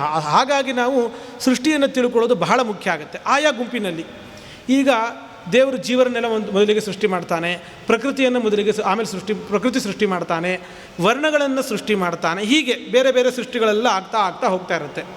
ಈಗ ವರ್ಣಗಳ ಸೃಷ್ಟಿ ಅಂತ ತಗೊಂಡ್ರೆ ವರ್ಣಗಳಲ್ಲಿ ಅಂದರೆ ಅಕ್ಷರಗಳಲ್ಲಿ ಮೊಟ್ಟ ಮೊದಲಿಗೆ ದೇವರು ಸೃಷ್ಟಿ ಮಾಡಿದ್ದು ಓಂಕಾರವನ್ನು ಸೃಷ್ಟಿ ಮಾಡ್ದ. ಆನಂತರ ಬೇರೆದೆಲ್ಲ ಸೃಷ್ಟಿ ಮಾಡಿದ್ದು. ಹಾಗಾಗಿ ಅಕ್ಷರಗಳಲ್ಲಿ ಅತ್ಯಂತ ಉತ್ತಮ ಯಾವುದು? ಓಂ. ಪ್ರಣವ ಅತ್ಯಂತ ಉತ್ತಮ ಅಂಥೇಳಿ ನಮಗೆ ಅದರಿಂದ ಗೊತ್ತಾಗುತ್ತೆ. ಹಾಗೆ ಜೀವರುಗಳಲ್ಲೇ ಮೊದಲಿಗೆ ಸೃಷ್ಟಿ ಮಾಡಿದ್ದು ಚತುರ್ಮುಖ ಬ್ರಹ್ಮದೇವರು. ಹಾಗಾಗಿ ಅವರು ಜೀವೋತ್ತಮರು ಅಂತ ಹೇಳಿ ತೀರ್ಮಾನ ಆಗುತ್ತೆ. ಈ ಥರ ಎಲ್ಲ ಕಡೆಯೂ ಕೂಡ ನಾವೇ ವ್ಯವಸ್ಥೆಯನ್ನು ಅರ್ಥ ಮಾಡ್ಕೊಳ್ಬೇಕು. ಹಾಗಾಗಿ ಯಾವ ಕ್ರಮದಲ್ಲಿ ಸೃಷ್ಟಿ ಇದೆಯೋ ಆ ಕ್ರಮದಲ್ಲಿ ಅವರ ತಾರತಮ್ಯ ತೀರ್ಮಾನ ಆಗುತ್ತೆ. ಅದಕ್ಕೆ ಸೃಷ್ಟಿಯನ್ನು ತಿಳ್ಕೊಳ್ಳೋದು ಮುಖ್ಯ ಅಂತ ಹೇಳಿ ನಿರೂಪಣೆ ಮಾಡ್ತಾರೆ. ಅಲ್ಲಿ ನಿರೂಪಣೆ ಮಾಡ್ತಾ 2 ಬಾರಿ ಸೃಷ್ಟಿ ಆಗುತ್ತೆ. ಒಂದು ಬ್ರಹ್ಮಾಂಡ ಸೃಷ್ಟಿಗಿಂತ ಮುಂಚೆ, ಇನ್ನು ಬ್ರಹ್ಮಾಂಡ ಸೃಷ್ಟಿ ಆಗಿರೋದಿಲ್ಲ, ಅದಕ್ಕಿಂತ ಮುಂಚೆಯೂ ಕೂಡ ದೇವತೆಗಳ ಸೃಷ್ಟಿಯಾಗುತ್ತೆ. ಬ್ರಹ್ಮಾಂಡ ಸೃಷ್ಟಿ ಆದಮೇಲೂ ಕೂಡ ಬ್ರಹ್ಮಾಂಡದ ಒಳಗೂ ಕೂಡ ಸೃಷ್ಟಿಯಾಗುತ್ತೆ. 2 ಥರದ ಸೃಷ್ಟಿ ಇದೆ. ಇಲ್ಲಿ ಈ ತಾರತಮ್ಯವನ್ನು ನಿರೂಪಣೆ ಮಾಡಬೇಕಾದರೂ ಕೂಡ ಒಂದು ಸಣ್ಣ ವ್ಯತ್ಯಾಸ ಇದೆ. ಈ ದೇವತೆಗಳನ್ನು ಸೃಷ್ಟಿ ಮಾಡುವಾಗ ಬ್ರಹ್ಮಾಂಡ ಸೃಷ್ಟಿಗಿಂತ ಮೊದಲು ಹಿಂದಿನ ಸೃಷ್ಟಿಯನ್ನು ಹೇಳೋ ಸಂದರ್ಭದಲ್ಲಿ ಗರುಡಶೇಷ ರುದ್ರರ ಸೃಷ್ಟಿಯ ನಂತರ ಕಾಲಜಯಾದ್ಯಾಶ್ಚ ತತಃ ಪ್ರಸೂತಾಹ, ಕಾಲ ಅನ್ನುವ ದೇವತೆಗಳು ಮತ್ತು ಜಯಾದಿಗಳು, ಜಯ ವಿಜಯ ಮೊದಲಾದವರು, ಇವರೆಲ್ಲ ಭಗವಂತನ ಸೇವಕರು, ಹರಿಪಾರ್ಷದರು. ಜಯ ವಿಜಯಾದಿಗಳು ಭಗವಂತನ ಮಂದಿರದ ಬಾಗಿಲನ್ನು ಕಾಯ್ತಾರೆ. ಹೀಗೆ ಭಗವಂತನ ಸೇವಕರು ಅಂತ ಯಾರ್ಯಾರು ಇದ್ದಾರೆ ಅವರೆಲ್ಲ ತತ್ವಾಭಿಮಾನಿ ದೇವತೆಗಳಲ್ಲ, ಯಾವುದೇ ಒಂದು ತತ್ವಕ್ಕೆ ಅಭಿಮಾನಿಗಳಲ್ಲ, ನಿಯಾಮಕರಾಗಿ ಇರುವಂಥದ್ದು ಅವರಲ್ಲ. ಅವರು ಅಂಥವ್ರು ಅತಾತ್ವಿಕ ದೇವತೆಗಳು ಅಂತ ಹೇಳಿ ಕರಿತೀವಿ. ಅವರನ್ನು ಮಧ್ಯದಲ್ಲಿ ಅವರ ಸೃಷ್ಟಿಯನ್ನು ಹೇಳಿಬಿಡ್ತಾರೆ. ಅವರ ಸೃಷ್ಟಿಯನ್ನು ಹೇಳಿರೋದ್ರಿಂದಾಗಿ ಹಾಗಿದ್ದರೆ ಗರುಡಶೇಷ ರುದ್ರರ ನಂತರವೇ ಜಯ ವಿಜಯಾದಿಗಳು ಅಂತ ನಾವು ಅರ್ಥ ಮಾಡಿಕೊಳ್ಳುವಂತಹ ಅವಕಾಶ ಇರುತ್ತೆ. ಆದರೆ ಆ ರೀತಿಯಾಗಿ ಅರ್ಥ ಮಾಡ್ಕೊಳ್ಬಾರ್ದು. ಅದಕ್ಕೆ ಆಚಾರ್ಯರೇ ನಿರ್ಣಯವನ್ನು ಕೊಡ್ತಾರಲ್ಲಿ, ಯಸ್ಮಾದಂಡಾತ್ ಪರತಃ ಸಂಪ್ರಸೂತಾಹ ನೀಚಾಸುರೇಭ್ಯ ತತ ಏವ ತೇಖಿಲಾಹ. ಅವರು ಗರುಡಶೇಷ ರುದ್ರರ ನಂತರ ಅವರ ಸೃಷ್ಟಿಗೆ ಬಂದರೂ ಕೂಡ ಈ ಸೃಷ್ಟಿ ಅನ್ನೋದು ಬ್ರಹ್ಮಾಂಡದ ಬಹಿಸೃಷ್ಟಿ. ಬ್ರಹ್ಮಾಂಡ ಸೃಷ್ಟಿ ಆದಮೇಲೇನು ಪಾದ್ಮ ಸೃಷ್ಟಿ ಅಂತ ಏನು ಹೇಳಿ ಕರಿತೀವಿ, ಆ ಬ್ರಹ್ಮಾಂಡದ ಒಳಗಿನ ಸೃಷ್ಟಿ ಹೇಳುವ ಸಂದರ್ಭದಲ್ಲಿ ಇದನ್ನು ಹೇಳಿದ್ದಲ್ಲ. ಬ್ರಹ್ಮಾಂಡದ ಹೊರಗಿನ ಸೃಷ್ಟಿ, ಬ್ರಹ್ಮಾಂಡದ ಹೊರಗಿನ ಸೃಷ್ಟಿಯಲ್ಲಿ ತಾರತಮ್ಯ ಅದು ದ್ಯೋತಕ ಅಲ್ಲ. ಬ್ರಹ್ಮಾಂಡದ ಒಳಗಿನ ಸೃಷ್ಟಿ ಏನಿದೆ ಅದು ತಾರತಮ್ಯ ಜ್ಞಾಪಕವಾಗಿರೋದು ಅಂತ ಹೇಳಿ ಅದಕ್ಕೆ ವ್ಯಾಖ್ಯಾನಕಾರರು ಕೂಡ ವ್ಯಾಖ್ಯಾನ ಮಾಡಿ ಸ್ಪಷ್ಟವಾಗಿ ನಮಗೆ ಅದನ್ನು ತಿಳಿಸ್ಕೊಡ್ತಾರೆ. ಆದಿಸೃಷ್ಟೌ ಪೂರ್ವಜಾಯೇ ತೇಧಿಕ ಸರ್ವದಾ ಗುಣೈಹಿ. ಆದಿಸೃಷ್ಟಿ ಅಂತಂದ್ರೂ ಪಾತ್ಮಸೃಷ್ಟಿ ಅಂತ ವ್ಯಾಖ್ಯಾನ ಮಾಡಿ ತೋರಿಸ್ತಾರೆ. ಹಾಗಾಗಿ ಆವಾಗ ಅದರಿಂದ ನಾವು ಗುಣದಿಂದೆಲ್ಲ ತಾರತಮ್ಯವನ್ನು ತೀರ್ಮಾನ ಮಾಡಬಹುದು. ಈ ಒಂದು ತಾರತಮ್ಯ ಮುಕ್ತಿಯಲ್ಲೂ ಕೂಡ ಇರುವಂಥದ್ದು. ಅನಾದ್ಯನಂತ ಕಾಲೇಶು ಮುಕ್ತಾವಪಿ ಯಥಾಕ್ರಮಂ ಅಂಥೇಳಿ ಹೇಳ್ತಾರೆ. ಹಾಗಿದ್ರೆ ಬಹಳ ಸೂಕ್ಷ್ಮವಾಗಿರುವಂತಹ ಒಂದು ಪ್ರಮೇಯ ಗೊತ್ತಾಯಿತು. ಒಂದು ನಾವು ತಾರತಮ್ಯ ಸೃಷ್ಟಿಯ ಕ್ರಮದಿಂದ ತಾರತಮ್ಯ ತಿಳ್ಕೊಳ್ತೀವಿ, ಆದರೆ ಕೆಲವು ಕಡೆ ಒಂದು ವ್ಯತ್ಯಾಸವೂ ಇದ್ಬಿಟ್ಟಿರುತ್ತೆ. ಬ್ರಹ್ಮಾಂಡದ ಬಹಿಸೃಷ್ಟಿಯನ್ನು ಇಟ್ಕೊಳ್ಬಾರ್ದು ಅಂತ. ಇಷ್ಟು ಸೂಕ್ಷ್ಮವಾಗಿರುವ ವಿಚಾರವನ್ನು ಪುರಂದರದಾಸರು ತಿಳಿಸ್ತಾರೆ. ಅದನ್ನು ಆದಿಸೃಷ್ಟಿಯಲ್ಲಾರು ಮೊದಲೇ ಉದಿಸಿದರೇನು ಅವರವರೇ ಅಧಿಕರಯ್ಯ. ಅಧಿಕರು ಇವರಿಗಿಂತ ಇವರು ಉತ್ತಮರು, ಅವರಿಗಿಂತ ಅವರು ಉತ್ತಮರು ಸೃಷ್ಟಿಯಿಂದ ತೀರ್ಮಾನ ಮಾಡ್ತೀವಿ ನಾವು. ಆದರೆ ಆದಿಸೃಷ್ಟಿಯಲ್ಲಾರು ಮೊದಲೇ ಉದಿಸಿದರೇನು. ಆದಿಸೃಷ್ಟಿ ಅಂತಂದೇನು ಬ್ರಹ್ಮಾಂಡದ ಬಹಿಸೃಷ್ಟಿ, ಬ್ರಹ್ಮಾಂಡ ಸೃಷ್ಟಿಗಿಂತ ಹಿಂದಿನ ಸೃಷ್ಟಿ. ಅಲ್ಲಿ ವ್ಯತ್ಯಾಸ ಆಗಬಹುದು. ಮೊದಲು ಇವರೇ ಉದಿಸಿಬಿಟ್ಟಿದ್ದಾರಲ್ಲ ಇಂದ್ರಕಾಮರಿಗಿಂತ ಮೊದಲೇ ಅಂತಂದರೆ, ಮೊದಲೇ ಉದಿಸಿದರೇನು ಅವರವರೇ ಅಧಿಕರಯ್ಯ. ಯಾರ್ಯಾರು ಉತ್ತಮರು ಅಂತ ಪ್ರಮಾಣದಿಂದ ಸಿದ್ಧವಾಗಿದೆಯೋ ಆ ತಾರತಮ್ಯಕ್ಕೆ ಯಾವ ಚ್ಯುತಿ ಇಲ್ಲ. ಕಾಲ ಜಯಾದಿಗಳು ಮೊದಲೇ ಉದಿಸಿದರೇನು ಅವರವರೇ ಅಧಿಕರಯ್ಯ. ಇಂದ್ರಾದಿಗಳಿಗಿಂತ ಮುಂಚೆ ಅವರ ಸೃಷ್ಟಿಗೆ ಬಂದರೂ ಕೂಡ ಅವರವರೇ ಅಧಿಕರಯ್ಯ. ಇವರೇ ಅಧಿಕರಾಗ್ತಾರೆ. ಇಂದ್ರಕಾಮಾದಿಗಳೇ ಅಧಿಕರಾಗ್ತಾರೆ ಹೊರತು ಅತಾತ್ವಿಕರಾಗಿರುವಂಥ ಇವರು ಅಧಿಕರಲ್ಲ. ಅವರವರಂತರ ಅವರ ನೋಡಯ್ಯ, ಅವರವರೇ ಅಧಿಕರಯ್ಯ. ಯಾರ್ಯಾರನ್ನ ಹೆಂಗೆ ನಾವು ತೀರ್ಮಾನ ಮಾಡ್ಕೊಳ್ಳೋದು ಹಾಗೆ ಅಂತಂದರೆ, ಈ ಬ್ರಹ್ಮಾಂಡದ ಒಳಗಿನ ಪಾದ್ಮ ಸೃಷ್ಟಿಯನ್ನು ನೋಡಬೇಕು. ಯಾರ ನಂತರ ಯಾರಿದ್ದಾರೆ ಅಂತ ನೋಡಯ್ಯ, ಅವರವರೇ ಅಧಿಕರಯ್ಯ. ಯಾರಿಗಿಂತ ಯಾರು ದೊಡ್ಡವರು ಅಂತ ಹೇಳಿ ತೀರ್ಮಾನ ಮಾಡಬಹುದು. ಪುರಂದರ ವಿಠಲನ ಸಂತತಿ ನೋಡಯ್ಯ, ಅವರವರೇ ಅಧಿಕರಯ್ಯ. ಹಾಗಂತ ಇನ್ಯಾವುದೋ ಪುರಾಣವನ್ನು ಅರ್ಥ ಆಗದೇ ಇರುವಂತೆ ನೋಡೋದಲ್ಲ. ಪುರಂದರ ವಿಠಲನ ಸಂತತಿ ಅಂದರೆ ಭಗವಂತನ ಸರ್ವೋತ್ತಮತ್ವ ಪ್ರತಿಪಾದಕವಾಗಿರುವ ಶಾಸ್ತ್ರಗಳನ್ನು ಇಟ್ಟುಕೊಂಡು ನಾವು ಆ ಭಗವಂತನ ಸಂತತಿಯನ್ನು ನಾವು ನೋಡಿದ್ದೇ ಆದಲ್ಲಿ ಆಗ ನಮಗೆ ಅದರಿಂದ ತಾರತಮ್ಯವನ್ನು ತೀರ್ಮಾನ ಮಾಡಿಕೊಳ್ಳಿಕ್ಕೆ ಸಾಧ್ಯ ಆಗುತ್ತೆ ಅಂಥೇಳಿ ಇಷ್ಟು ಸೂಕ್ಷ್ಮವಾದ ವಿಚಾರ ವ್ಯಾಖ್ಯಾನಕಾರರು ವ್ಯಾಖ್ಯಾನವನ್ನು ಮಾಡಿ ತೋರಿಸಿಕೊಟ್ಟಿರುವಂತಹ ಅರ್ಥ ಮಾಡಿಸಿರುವಂತಹ ವಿಚಾರ. ಇಂತಹ ಶಾಸ್ತ್ರೀಯ ಪ್ರಮೇಯವನ್ನು ಕೂಡ ದಾಸರು ನಿರೂಪಣೆ ಮಾಡಿದ್ದು ನಾವು ನೋಡ್ತೀವಿ. ಆಮೇಲೆ ಪಂಚಭೇದಗಳ ನಿರೂಪಣೆ, ಜೀವಕ್ಕೆ ಭೇದ, ಜಡಕ್ಕೆ ಭೇದ, ಜಡ ಪರಮಾತ್ಮನಿಗೆ ಭೇದ, ಜೀವ ಮುಕ್ತಾಮುಕ್ತರ ಭೇದ, ಸಂಸಾರದೊಳು ಭೇದ, ಮುಕ್ತರೊಡೆಯ ಹರಿಭಕ್ತರ ಅಧೀನ ಜಗತ್ಕರ್ತು ಶ್ರೀ ಸಲಹಯ್ಯ ಪುರಂದರ ವಿಠಲ. ಅಲ್ಲಿ ಮುಕ್ತಾಮುಕ್ತ ಭೇದ ಅಂತಲೂ ಸೇರಿಸ್ತಾರೆ. ಒಂದು ಪ್ರತ್ಯೇಕ ಒಂದು 6ನೇ ಪ್ರಕಾರ ಅಂತ ಹೇಳಬೇಕು ಅಂತಿಲ್ಲ.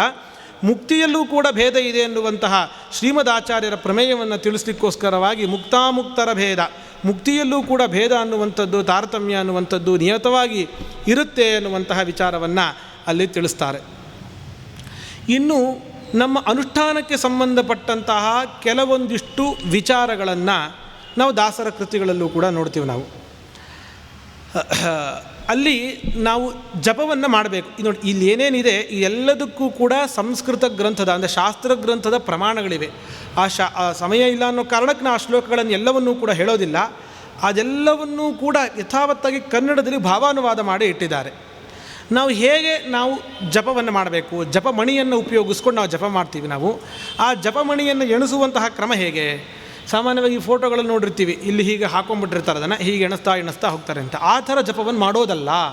ಯಾವ ಥರ ಮಾಡಬೇಕು ಅಂತ ಸ್ಪಷ್ಟ ಪ್ರಮಾಣಗಳೆಲ್ಲ ಇದೆ. ಅದನ್ನು ಹೇಳ್ತಾರೆ ಇಲ್ಲಿ. ಮಧ್ಯಾಂಗುಲಿಯ ಮೇಲೆ ಮಣಿಸರವನ್ನಿಟ್ಟು, ಈ ಮಧ್ಯದ ಬೆರಳ ಮೇಲೆ ಇಲ್ಲಿ ಮಣಿಸರವನ್ನಿಡಬೇಕು. ಬದ್ಧ ಅಂಗುಟಾಗ್ರದಿ ಎಣಿಸಬೇಕು. ಹೆಬ್ಬೆರಳಿನ ತುದಿಯಿಂದ ಈ ಥರ ನಾವು ಎಣಿಸಬೇಕು. ಅದನ್ನು ಅಂಗುಟಾಗ್ರದಿ ಎಣಿಸಬೇಕು. ಕಿರಿ ಅಂಗುಲಿ ಕೊಂಚ ಬಾಗಿಸಿ, ಈ ಹಿಂದಿನ ಈ ಕೊನೆಯ ಬೆರಳನ್ನು ಸ್ವಲ್ಪ ಹಿಂದಿರಬೇಕು, ಸ್ವಲ್ಪ ಪ್ರತ್ಯೇಕವನ್ನಾಗಿ ಮಾಡಿಕೊಂಡಿರಬೇಕು. ಆಮೇಲೆ ಭದ್ರವಾಗಿ ನಿಲ್ಲಿಸಿ, ಆ ಬೆರಳನ್ನು ಹೀಗೆ ವಿರಳವಾಗಲ್ಲ, ಭದ್ರವಾಗಿ ಇಟ್ಕೊಂಡಿರಬೇಕು. ನೀರು ಸೋರದೆ, ಅಂದರೆ ನೀರು ಹೋಗಬಾರದು, ಆ ರೀತಿಯಾಗಿ ಇರಬೇಕದು.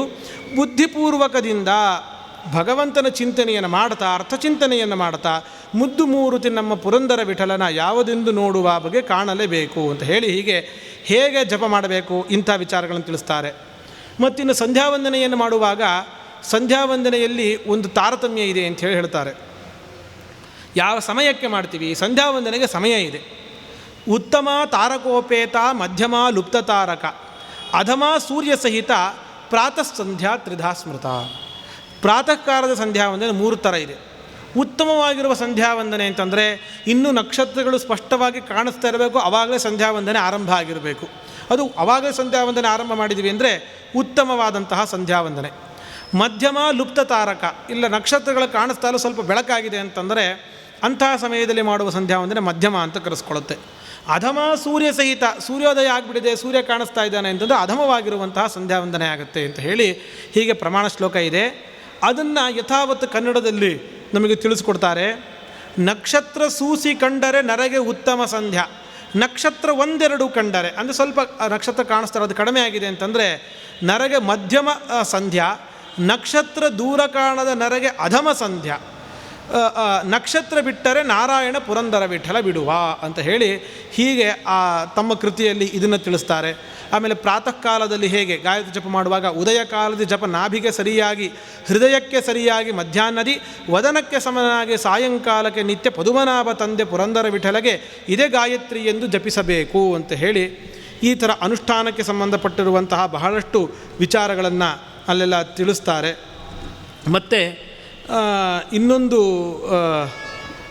ಯಾವ ರೀತಿಯಾಗಿ ನಾವು ಜಪವನ್ನು ಮಾಡಬೇಕು ಅಂತ ಎಣಿಕೆಯನ್ನು ಮಾಡಲಿಕ್ಕೆ ಕ್ರಮವನ್ನು ತಿಳಿಸುವಂತಹ ಒಂದು ಪ್ರಮಾಣ ವಚನಗಳೆಲ್ಲ ಇವೆ. ಅಂಗುಲಿ ಜಪ ಸಂಖ್ಯಾನೇ ಏಕಮೇಕಂ ವರಾನನೆ. ನಾವು ಬೆರಳಲ್ಲಿ ನಾವು ಎಣಿಸ್ತಾ ಜಪವನ್ನು ಮಾಡಿದ್ರೆ ಒಂದು ಪುಣ್ಯ. ಅದನ್ನೇ ಪರವೈರ್ ದಶಗುಣಂ ಪ್ರೋಕ್ತಂ, ಅಂದರೆ ನಾವು ಎಣಿಸೋದು ಅಂಗುಲಿ ಎಣಿಸೋದು ಅಂತಂದರೆ ಹೀಗೆ 1 2 3 ಈ ಥರ ಎಣಿಸ್ತಾ ಹೋದರೆ ಅದಕ್ಕೆ 10 ಪಟ್ಟು ಪುಣ್ಯ. ಯಾವಾಗ ಅಂದರೆ ಅಂಗುಲಿಯ ಪರ್ವಗಳಿಂದ, ಬೆರಳ ಗಿಣ್ಣಗಳೇನಿರುತ್ತೆ ಅವುಗಳನ್ನು ಎಣಿಸ್ತಾ ಮಾಡಿದ್ರೆ ಅದಕ್ಕಿಂತ 10 ಪಟ್ಟು ಪುಣ್ಯ ಬರುತ್ತೆ. ಶತಂವೈ ಶಂಖಮಣಿಭಿ, ಶಂಖಮಣಿಗಳಿಂದ ಮಾಡಿದ ಮಾಲೆಯನ್ನು ಎಣಿಸ್ತಾ ಮಾಡಿದ್ರೆ 100 ಪಟ್ಟು ಹೆಚ್ಚು ಪುಣ್ಯ ಆಗುತ್ತೆ. ಪ್ರವಾಲೈಹಿ, ಹವಳದಿಂದ ಮಾಡಿದ ಸರದಿಂದ ಎಣಿಸಿದ್ರೆ 1000 ಪಟ್ಟು ಪುಣ್ಯ. ಮುತ್ತಿನಿಂದ ಮಾಡಿರುವಂತಹ ಮಣಿಗಳನ್ನು ಎಣಿಸ್ತಾ ಹೋದರೆ 10,000 ಪಟ್ಟು ಪುಣ್ಯ ಬರುತ್ತೆ. ಬಂಗಾರದ ಮಣಿಗಳಿಂದ ಮಾಡಿದ ಸರದಿಂದ ಎಣಿಸ್ತಾ ಜಪವನ್ನು ಮಾಡಿದ್ರೆ 1,00,000 ಪಟ್ಟು ಪುಣ್ಯ. ಹಾಗಿದ್ರೆ ಶ್ರೀಮಂತರಾಗ್ತಾ ಇದ್ದಷ್ಟು ಪುಣ್ಯ ಜಾಸ್ತಿ ಅಂತ ಭಾವಿಸಬಾರದು. ಕೊನೆಗೇನು ಹೇಳ್ತಾರೆ ಅಂದರೆ ತುಳಸಿಯ ತ್ವನಂತಕಂ ಪ್ರೋಕ್ತಂ, ತುಳಸಿ ಮಣಿಯಿಂದ ಮಾಡಿದ ಸರದಿಂದ ಜಪವನ್ನು ಮಾಡ್ತಾ ನಾವು ಎಣಿಸ್ತಾ ಜಪವನ್ನು ಮಾಡಿದ್ರೆ ಅನಂತ ಫಲ ಅಂತ ಹೇಳ್ತಾರೆ. ಹಾಗಾಗಿ ಅಷ್ಟು ಹೆಚ್ಚಿನ ಪುಣ್ಯವನ್ನು ಅಲ್ಲಿ ಹೇಳ್ತಾರೆ. ಇಲ್ಲಿ ಅದನ್ನೇ ಅದರ ಯಥಾವತ್ ಕನ್ನಡಾನುವಾದ ಒಂದು ಸತಿ ಓದಿದ್ರೆ ನಿಮಗೆ ಗೊತ್ತಾಗ್ಬಿಡುತ್ತೆ. ಒಂದೇ ಒಂದು ಬೆರಳ ಜಪ, ಒಂದೇ 10 ಪುತ್ರಂಜೀವಿ ಮಣಿಯ ಜಪ. ಪುತ್ರಂಜೀವಿ ಅಂತ ಒಂದು ಇದ್ರದ್ದು ಒಂದು ಯಾವುದೋ ಒಂದು ಮರದ ಒಂದು ಬೀಜ ಬರುತ್ತೆ ಅದರದ್ದು. ಆಮೇಲೆ 100 ಶಂಖದ ಮಣಿಯ ಜಪ, 1 ಸಹಸ್ರ ಹವಳದ ಜಪ, 10 ಸಹಸ್ರ ಮುತ್ತಿನ ಮಣಿಯ ಜಪ, 1,00,000 ಸ್ವರ್ಣ ಮಣಿಯ ಜಪ, 1 ಕೋಟಿ ದರ್ಭೆಗಂಟಿನ ಜಪ, ಅನಂತ ಶ್ರೀ ತುಳಸಿ ಮಣಿಯ ಜಪವೆಂದು ಪೇಳಿದ ಪುರಂದರ ವಿಠಲ. ಅಂದರೆ ನಾವು ಆವಾಗಲೇ ಹೇಳಿದಂತೆ ದಾಸ ಸಾಹಿತ್ಯವನ್ನು ಸರಿಯಾಗಿ ನಾವು ಅಧ್ಯಯನವನ್ನು ಮಾಡಿದಲ್ಲಿ ಎಷ್ಟು ಎಷ್ಟು ನಾವು ಧರ್ಮಶಾಸ್ತ್ರದ ವಿಚಾರಗಳಾಗಿರಬಹುದು, ಪುರಾಣದ ವಿಚಾರಗಳಾಗಿರಬಹುದು, ಉಪನಿಷತ್ತಿನಲ್ಲಿ ಬಂದಿರುವಂತಹ ವಿಚಾರಗಳಾಗಿರಬಹುದು, ಹೀಗೆ ಅನೇಕ ವಿಚಾರಗಳನ್ನು ನಮಗೆ ತಿಳಿದುಕೊಳ್ಳಲಿಕ್ಕೆ ಸಾಧ್ಯ ಆಗುವಂಥದ್ದು ಈ ಒಂದು ದಾಸ ಸಾಹಿತ್ಯದ ಅಧ್ಯಯನದಿಂದ. ಹಾಗಾಗಿ ಪರಿಪೂರ್ಣವಾಗಿ ನಾವು ದಾಸ ಸಾಹಿತ್ಯವನ್ನು ಅಧ್ಯಯನವನ್ನು ಮಾಡೋದು ಬಹಳ ಮುಖ್ಯ ಅಂಥೇಳಿ ಗೊತ್ತಾಗುತ್ತೆ. ಇದೇ ಥರದ ಇನ್ನೊಂದು ವಿಜಯದಾಸರ ಒಂದು ಕೃತಿ ಇದೆ.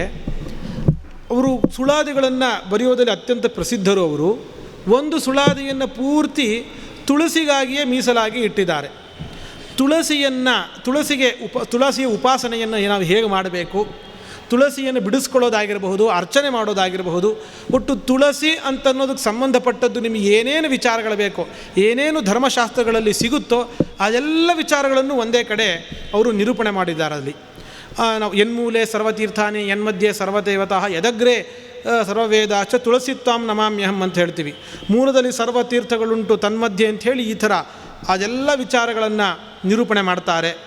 ಮತ್ತು ತುಳಸಿಯನ್ನು ಯಾವ ರೀತಿಯಾಗಿ ನಾವು ತರಬೇಕು, ತುಳಸಿ ಮೃತ್ತಿಕೆಯನ್ನು ಧಾರಣೆ ಮಾಡೋ ಕ್ರಮ ಹೇಗೆ, ಯಾವ ಸಮಯದಲ್ಲಿ ತುಳಸಿಯನ್ನು ಮುಟ್ಟಬೇಕು, ಯಾವಾಗ ಮುಟ್ಟಬಾರದು, ಪ್ರತ್ಯೇಕ ಪಾತ್ರೆಯಲ್ಲಿ ತೆಗೆದು ತುಳಸಿ ಹೂವನ್ನು ಒಂದೇ ಪಾತ್ರೆಯಲ್ಲಿ ತರಬಾರ್ದು ನಾವು ಯಾವತ್ತು ಪೂಜೆಗೆ.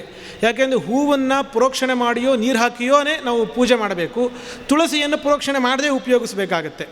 ಆಮೇಲೆ ಬಟ್ಟೆಯಲ್ಲಿ ತೊಗೊಂಡು ಬರೋದು, ಕೈಯಲ್ಲೇ ಇಟ್ಕೊಂಡು ಬರೋದು, ಆಮೇಲೆ ಅರ್ಕ ಏರಂಡ, ಯಾವುದು ಎಕ್ಕದ ಎಲೆ ಏರಂಡ ಅಂತ ಹೇಳಿ ಈ ಹರಳೆ ಗಿಡ ಅದರ ಎಲೆಯಲ್ಲಿ ತರುವಂಥದ್ದು, ಈ ಥರ ತರಬಾರದು. ತಾರದೆಲೆ ಭೂಮಿಯೊಳಗೆ ಇಡದೆ ನೆಲದ ಮೇಲೆ ಅದನ್ನು ಇಡಬಾರದು. ಪೂರ್ವೋತ್ತರಾಭಿಮುಖನಾಗಿ ಭಕ್ತಿಯಂ ತರಬೇಕು. ಪೂರ್ವಾತ್ತ ಉತ್ತರಕ್ಕೆ ಮುಖ ಮಾಡಿ ತುಳಸಿಯನ್ನು ಬಿಡಿಸಿಕೊಂಡು ಭಕ್ತಿಯಿಂದ ಅದನ್ನು ತರಬೇಕು. ಹೊತ್ತು ಮೀರಿಸಲಾಗದು. ಮಧ್ಯಾಹ್ನದ ನಂತರವೂ ಅದನ್ನು ತುಳಸಿಯನ್ನು ಬಿಡಿಸಬಾರದು. ಕವಿ ಮಂಗಳವಾರ, ವೈಧೃತಿ ವ್ಯತೀಪಾತ, ರವಿ ಶಶಿಯ ಸಂಗಮ, ಪರ್ವಣಿ ಪುಣ್ಯಕಾಲ ದಿವಸ, ದ್ವಾದಶಿ, ಶ್ರೇಷ್ಠ ಉಪರಾಗ, ಪಿತೃಶ್ರಾದ್ದ ಇವುಗಳಲ್ಲಿ ತೆಗೆಯಾದಿರಿ ಅಂತ ಹೇಳಿ ಯಾವ್ಯಾವಾಗ ಅದನ್ನು ತೆಗಿಬಾರ್ದು. ದಳವಿದ್ದರೆ ಒಳಿತು, ದಳವನ್ನೇ ತೆಗೆದು ಪೂಜೆ ಮಾಡಬೇಕು. ಇಲ್ಲೇ ನಮಗೆ ದಳ ಅಷ್ಟು ಸಿಗ್ತಾ ಇಲ್ಲ ಅಂತ ಅನ್ನೋದಾದರೆ, ಇಲ್ಲದಿದ್ದರೆ ಕಾಷ್ಠ, ತುಳಸಿ ಕಾಷ್ಠದಿಂದ ಪೂಜೆ ಮಾಡಿ. ಎಲೆ ಮೃತ್ತಿಕೆಗಳಿಂದ ಪೂಜೆ ಮಾಡಲಿಬಹುದು.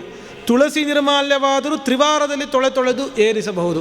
ತೀರ ತುಳಸಿನೇ ಇಲ್ಲ ಅಂತ ಆದರೆ ಒಮ್ಮೆ ಏರಿಸಿದ ತುಳಸಿಯನ್ನೇ ತೊಳೆದು ಇನ್ನೊಮ್ಮೆ ದೇವರಿಗೆ ಅರ್ಪಣೆ ಮಾಡಬಹುದು. ಅನಿವಾರ್ಯ ಸಂದರ್ಭದಲ್ಲಿ 3 ಬಾರಿ ಮಾತ್ರ ಅಂತ ಹೇಳಿ ಹೀಗೆ ಹೇಳಿ ಕೆಲವು ಪೌರಾಣಿಕ ಹಿನ್ನೆಲೆಗಳನ್ನೆಲ್ಲವನ್ನು ಹೇಳಿ ಇದನ್ನು ಶಿವನ ಸತಿ, ಪ್ರಹ್ಲಾದ, ನಾರದ, ವಿಭೀಷಣ, ಧ್ರುವ, ಅಂಬರೀಷ, ಶಶಬಿಂದು, ರುಕ್ಮಾಂಗದ ಇವರೇ ಮೊದಲಾದವರು ಭಕ್ತಿಪೂರ್ವಕದಲ್ಲಿ ವಿವರವನ್ನು ತಿಳಿದರ್ಚಿಸಿ ಭಗವಂತನ ಪೂಜೆಯ ಕ್ರಮವನ್ನೆಲ್ಲ ತಿಳಿದು ತುಳಸಿ ಅರ್ಚನೆಯನ್ನು ಮಾಡಿ ಭಾಗ್ಯಶಾಲಿಗಳಾದರೂ ಅವರೆಲ್ಲ ತಮ್ಮ ಉನ್ನತ ಸ್ಥಾನವನ್ನು ಹೀಗೆ ಪಡೆದುಕೊಂಡರು ಅಂತ ಹೇಳಿ ಈ ರೀತಿಯಾಗಿ ಈ ವಿಚಾರಗಳನ್ನೆಲ್ಲ ಇಂಥ ದಾಸರ ಕೃತಿಗಳಲ್ಲಿ ನೋಡ್ತೀವಿ. ಇಂಥ ಬೇಕಾದಷ್ಟು ನಾವು ವಿಚಾರಗಳನ್ನು ದಾಸರ ಕೃತಿಗಳಲ್ಲೆಲ್ಲವೂ ಕೂಡ ನೋಡಲಿಕ್ಕೆ ಸಾಧ್ಯ ಆಗಿದೆ.